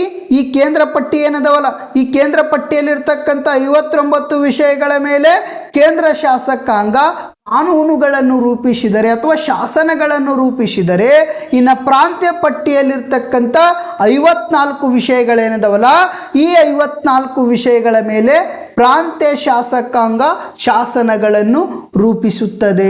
ನಾವು ಉದಾಹರಣೆ ಅಂತ ನೋಡುವುದಾದರೆ ಪೊಲೀಸ್ ಆಗಿರಬಹುದು, ಶಿಕ್ಷಣ ಆಗಿರಬಹುದು, ಇವುಗಳು ಪ್ರಾಂತ್ಯ ಪಟ್ಟಿಯಲ್ಲಿ ಒಳಗೊಳ್ಳುತ್ತವೆ. ಇನ್ನು ಮೂರನೇದು ಯಾವುದಂದರೆ ಸಮವರ್ತಿ ಪಟ್ಟಿ ಅಂತ ನೋಡ್ಕೊಳ್ತೇವೆ. ಈ ಸಮವರ್ತಿ ಪಟ್ಟಿ ಒಟ್ಟು 36 ವಿಷಯಗಳನ್ನು ಒಳಗೊಂಡಿದ್ದರೆ ಈ ಪ್ರಾಂತ್ಯ ಪಟ್ಟಿಯ ಮೇಲೆ ಶಾಸನ ಮಾಡುವಂಥ ಅಧಿಕಾರ ಯಾರು ಹೊಂದ್ಯಾರಂದರೆ ಕೇಂದ್ರ ಸರ್ಕಾರವು ಹೊಂದೈತಿ. ನೆಕ್ಸ್ಟ್ ಪ್ರಾಂತೀಯ ಸರ್ಕಾರಗಳು 2 ಹೊಂದಿದೆ. ಸಮವರ್ತಿ ಪಟ್ಟಿಯ ಮೇಲೆ ಯಾರ ಶಾಸನವನ್ನು ರೂಪಿಸಬಹುದು ಅಂದರೆ ಕೇಂದ್ರ ಸರ್ಕಾರವು ಶಾಸನವನ್ನು ರೂಪಿಸಬಹುದು ಮತ್ತು ಪ್ರಾಂತ್ಯ ಶಾಸಕಾಂಗ ಏನೈತಲ್ಲ, ಈ ಪ್ರಾಂತ್ಯ ಶಾಸಕಾಂಗವು ಶಾಸನವನ್ನು ರೂಪಿಸುವಂಥ ಅಧಿಕಾರವನ್ನು ಹೊಂದಿದೆ. ಉದಾಹರಣೆಯಾಗಿ ಕ್ರಿಮಿನಲ್ ಆಗಿರಬಹುದು, ವಿವಾಹ ಆಗಿರಬಹುದು, ವಿಚ್ಛೇದನ ಆಗಿರಬಹುದು, ಇವುಗಳ ಮೇಲೆ ಶಾಸನವನ್ನು ರೂಪಿಸುವಂಥ ಅಧಿಕಾರ ಅಂದ್ರೆ ಈ ಸಮವರ್ತಿ ಪಟ್ಟಿಯಲ್ಲಿರ್ತಕ್ಕಂಥ ಕ್ರಿಮಿನಲ್ ಆಗಿರಬಹುದು, ವಿವಾಹ ಆಗಿರಬಹುದು, ವಿಚ್ಛೇದನ ಆಗಿರಬಹುದು, ಈ ಅಂಶಗಳೇನಿದಾವಲ್ಲ ಅಂದ್ರೆ 36 ವಿಷಯಗಳೇನಿದಾವಲ್ಲ, ಈ 36 ವಿಷಯಗಳ ಮೇಲೆ ಶಾಸನವನ್ನು ರೂಪಿಸುವಂಥ ಅಧಿಕಾರ ಕೇಂದ್ರ ಮತ್ತು ಪ್ರಾಂತ್ಯ ಶಾಸಕಾಂಗಕ್ಕೂ 2 ಹೊಂದಿದೆ. ಒಂದು ವೇಳೆ ಈ ಪ್ರಾಂತೀಯ ಶಾಸಕಾಂಗ ಐತಿ, ನೆಕ್ಸ್ಟ್ ಈ ಕೇಂದ್ರ ಶಾಸಕಾಂಗ ಐತಿ, ಈ ಪ್ರಾಂತೀಯ ಶಾಸಕಾಂಗ ಮತ್ತು ಕೇಂದ್ರ ಶಾಸಕಾಂಗ 2 ವಿವಾಹದ ಮೇಲೆ ಕಾನೂನುಗಳನ್ನು ರಚಿಸಿದರೆ ಅಂತಹ ಸಂದರ್ಭದಲ್ಲಿ ಪ್ರಾಂತ್ಯ ಶಾಸಕಾಂಗ ಮಾಡಿರ್ತಕ್ಕಂಥ ಕಾನೂನು ರದ್ದಾಗಿ ಹೋಗುತ್ತದೆ, ಶಾಸಕ ಮಾಡಿರ್ತಕ್ಕಂಥ ಕಾನೂನು ಜಾರಿಗೆ ಬರಲಾಗುತ್ತದೆ. ಈ ಸಮವರ್ತಿ ಪಟ್ಟಿಯ ಮೇಲೆ ಒಂದೇ ಅಂಶದ ಮೇಲೆ ಕೇಂದ್ರ ಸರ್ಕಾರವು ಶಾಸನ ಮಾಡೈತಿ, ನೆಕ್ಸ್ಟ್ ಪ್ರಾಂತ್ಯ ಸರ್ಕಾರವು ಶಾಸನ ಮಾಡೈತಿ. ಆ ಸಂದರ್ಭಗಳಲ್ಲಿ 2 ಸರ್ಕಾರಗಳ ನಡುವೆ ಅಂದರೆ ಪ್ರಾಂತ್ಯ ಮತ್ತು ಕೇಂದ್ರ ಸರ್ಕಾರಗಳ ನಡುವೆ ಘರ್ಷಣೆ ಉಂಟಾದರೆ ಅಥವಾ ವಿವಾದಗಳನ್ನು ಉಂಟಾದರೆ ಅಂತಹ ಸಂದರ್ಭದಲ್ಲಿ ಕೇಂದ್ರ ಸರ್ಕಾರ ಮಾಡಿರ್ತಕ್ಕಂಥ ಶಾಸನ ಏನೈತಲ್ಲ ಅದು ಮಾನ್ಯವಾಗುತ್ತದೆ. ಪ್ರಾಂತ್ಯ ಸರ್ಕಾರ ಮಾಡಿರ್ತಕ್ಕಂಥ ಶಾಸನ ಏನೈತಲ್ಲ ಅದು ರದ್ದಾಗಿ ಹೋಗುತ್ತದೆ. ಇನ್ನು ನೆಕ್ಸ್ಟ್ ಶೇಷಾಧಿಕಾರ ಅಂದರೆ ಏನು? ಶೇಷಾಧಿಕಾರ ಅಂದರೆ ಏನಂದರೆ ಕೇಂದ್ರ ಪಟ್ಟಿ ಆಗಿರಬಹುದು, ಪ್ರಾಂತ್ಯ ಪಟ್ಟಿ ಆಗಿರಬಹುದು, ಯಾವ ಪಟ್ಟಿ? ಕೇಂದ್ರ ಪಟ್ಟಿ ಆಗಿರಬಹುದು, ನೆಕ್ಸ್ಟ್ ಪ್ರಾಂತ್ಯ ಪಟ್ಟಿ ಆಗಿರಬಹುದು, ನೆಕ್ಸ್ಟ್ ಸಮವರ್ತಿ ಪಟ್ಟಿಗೆ ಸೇರದ ವಿಷಯಗಳನ್ನು ಶೇಷಾಧಿಕಾರಗಳು ಎಂದು ಕರೆಯಲಾಗುವುದು. ಶೇಷಾಧಿಕಾರ ಅಂದರೆ ಕೇಂದ್ರ ಪಟ್ಟಿ, ಪ್ರಾಂತ್ಯ ಪಟ್ಟಿ ಮತ್ತು ಸಮವರ್ತಿ ಪಟ್ಟಿಗೆ ಸೇರದ ವಿಷಯಗಳನ್ನು ಶೇಷಾಧಿಕಾರ ಎಂದು ಕರೆಯಲಾಗುವುದು. ಈ ಶೇಷಾಧಿಕಾರದ ಮೇಲೆ ಕಾನೂನು ರಚನೆ ಮಾಡುವಂಥ ಅಧಿಕಾರ ಗವರ್ನರ್ ಜನರಲ್ಗೆ ವಹಿಸಲಾಗಿದೆ. ಯಾರಿಗೆ ನೀಡಲಾಗಿದೆ ಅಂದರೆ ಗವರ್ನರ್ ಜನರಲ್ಗೆ. ಯಾವ ಅಧಿಕಾರಗಳ ಮೇಲೆ? ಶೇಷಾಧಿಕಾರಗಳ ಮೇಲೆ. ಶೇಷಾಧಿಕಾರ ಅಂದರೆ ಕೇಂದ್ರ ಪಟ್ಟಿ, ಪ್ರಾಂತ್ಯ ಪಟ್ಟಿ ಮತ್ತು ಸಮವರ್ತಿ ಪಟ್ಟಿಗೆ ಸೇರದ ವಿಷಯಗಳನ್ನು ಶೇಷಾಧಿಕಾರ ಎಂದು ಕರೆಯಲಾಗುವುದು. ಕೇಂದ್ರ ಪಟ್ಟಿಯ ಮೇಲೆ ಕೇಂದ್ರ ಸರ್ಕಾರ ಶಾಸನ ಮಾಡಿದರೆ, ಕೇಂದ್ರ ಪಟ್ಟಿಯ ಮೇಲೆ ಅಂದ್ರೆ ಈ 59 ವಿಷಯಗಳ ಮೇಲೆ ಕೇಂದ್ರ ಸರ್ಕಾರ ಶಾಸನವನ್ನು ರೂಪಿಸಿದರೆ, ಇನ್ನು ಪ್ರಾಂತ್ಯ ಪಟ್ಟಿ ಏನದವಲ್ಲ ಈ ಪ್ರಾಂತ್ಯ ಪಟ್ಟಿಯ ಮೇಲೆ ಪ್ರಾಂತ್ಯ ಸರ್ಕಾರ ಶಾಸನ ರೂಪಿಸಿದರೆ, ಇನ್ನು ಮೂರನೇದು ಯಾವುದಪ್ಪ ಅಂದರೆ ಸಮವರ್ತಿ ಪಟ್ಟಿ ಏನೈತಲ್ಲ ಈ ಸಮವರ್ತಿ ಪಟ್ಟಿಯ ಮೇಲೆ ಶಾಸನವನ್ನು ಯಾರು ರೂಪಿಸ್ತಾರಪ್ಪ ಅಂದರೆ ಕೇಂದ್ರ ಮತ್ತು ಪ್ರಾಂತ್ಯ ಸರ್ಕಾರಗಳ 2 ಶಾಸನವನ್ನು ರೂಪಿಸ್ತಾರ. ಇನ್ನು ಶೇಷಾಧಿಕಾರ ಅಂದರೆ ಕೇಂದ್ರ ಪಟ್ಟಿ, ಪ್ರಾಂತ್ಯ ಪಟ್ಟಿ ಮತ್ತು ಸಮವರ್ತಿ ಪಟ್ಟಿಗೆ ಸೇರದ ವಿಷಯಗಳನ್ನು ಶೇಷಾಧಿಕಾರ ಎಂದು ಕರೆಯಲಾಗುವುದು. ಈ ಶೇಷಾಧಿಕಾರದ ಮೇಲೆ ಕಾನೂನು ಮಾಡುವಂಥ ಅಧಿಕಾರ ಯಾರಿಗಿತ್ತಪ್ಪ ಅಂದರೆ ಗವರ್ನರ್ ಜನರಲ್ ಅವರಿಗೆ ನೀಡಲಾಗಿದೆ. ಯಾವ ಜನರಲ್? ಗವರ್ನರ್ ಜನರಲ್ ಅವರಿಗೆ ನೀಡಲಾಗಿದೆ. ಇನ್ನು ನೆಕ್ಸ್ಟ್ ಈ ಕಾಯ್ದೆಯ ಮುಖ್ಯಾಂಶಗಳಲ್ಲಿ ಕೊನೆಯ ಮುಖ್ಯಾಂಶ ಯಾವುದಪ್ಪ ಅಂದರೆ ಪ್ರಾಂತೀಯ ಸ್ವಾಯತ್ತತೆ. ಸ್ವಾಯತ್ತತೆ ಅಂದರೆ ಏನು? ಪ್ರಾಂತೀಯ ಸ್ವಾಯತ್ತತೆ. ಸ್ವಾಯತ್ತತೆ ಅಂದರೆ ಏನು ನೋಡುವುದಾದರೆ, ಸ್ವಾಯತ್ತತೆ ಅಂದರೆ ಸ್ವಾತಂತ್ರ್ಯ. ಯಾವ ತಂತ್ರ್ಯ? ಸ್ವಾತಂತ್ರ್ಯ ಎಂದರ್ಥ. ಸ್ವಾಯತ್ತತೆ ಅಂದರೆ ಸ್ವಾತಂತ್ರ್ಯ ಎಂದರ್ಥ. ಇದೇ 1935ರ ಭಾರತ ಸರ್ಕಾರ ಕಾಯ್ದೆಯ ಅನ್ವಯವಾಗಿ ಕೇಂದ್ರ ಸರ್ಕಾರದ ನಿಯಂತ್ರಣದಲ್ಲಿದ್ದ, ಯಾರ ನಿಯಂತ್ರಣದಲ್ಲಿದ್ದ? ಕೇಂದ್ರ ಸರ್ಕಾರದ ನಿಯಂತ್ರಣದಲ್ಲಿದ್ದ 11 ಪ್ರಾಂತ್ಯಗಳನ್ನು, ಎಷ್ಟು ಪ್ರಾಂತ್ಯಗಳನ್ನು? 11 ಪ್ರಾಂತ್ಯಗಳನ್ನು ಸ್ವತಂತ್ರಗೊಳಿಸಲಾಯಿತು. ಯಾವ ಕಾಯ್ದೆಯ ಅನ್ವಯವಾಗಿ ಸ್ವತಂತ್ರಗೊಳಿಸಲಾಯಿತು ಅಂದರೆ 1935ರ ಭಾರತ ಸರ್ಕಾರ ಕಾಯ್ದೆಯ ಅನ್ವಯವಾಗಿ ಸ್ವಾತಂತ್ರ್ಯಗೊಳಿಸಲಾಯಿತು ಅಥವಾ ಸ್ವಾಯತ್ತತೆಗೊಳಿಸಲಾಯಿತು.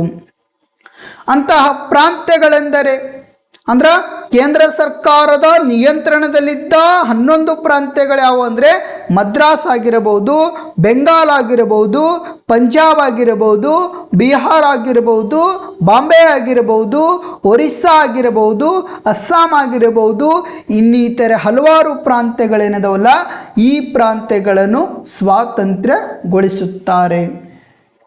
ಎಷ್ಟು ಪ್ರಾಂತ್ಯಗಳನ್ನು ಸ್ವತಂತ್ರಗೊಳಿಸ್ತಾರೆ? 11 ಪ್ರಾಂತ್ಯಗಳನ್ನು. ಹಾಗಾದರೆ ಆ ಪ್ರಾಂತ್ಯಗಳಂದ್ರೆ ಮದ್ರಾಸ್ ಆಗಿರಬಹುದು, ಬೆಂಗಾಲ್ ಆಗಿರಬಹುದು, ಪಂಜಾಬ್ ಆಗಿರಬಹುದು, ಬಿಹಾರ್ ಆಗಿರಬಹುದು, ಬಾಂಬೆ ಆಗಿರಬಹುದು, ಒರಿಸ್ಸಾ ಆಗಿರಬಹುದು, ಅಸ್ಸಾಂ ಆಗಿರಬಹುದು, ಇನ್ನಿತರೆ ಪ್ರಾಂತ್ಯಗಳೇನದವಲ್ಲ ಈ ಎಲ್ಲ ಪ್ರಾಂತ್ಯಗಳನ್ನು ಸ್ವಾತಂತ್ರ್ಯಗೊಳಿಸಲಾಗುತ್ತದೆ. ಯಾವ ಕಾಯ್ದೆಯ ಅನ್ವಯವಾಗಿ ಅಂತ ನೋಡಿದರೆ 1935ರ ಭಾರತ ಸರ್ಕಾರ ಕಾಯ್ದೆ.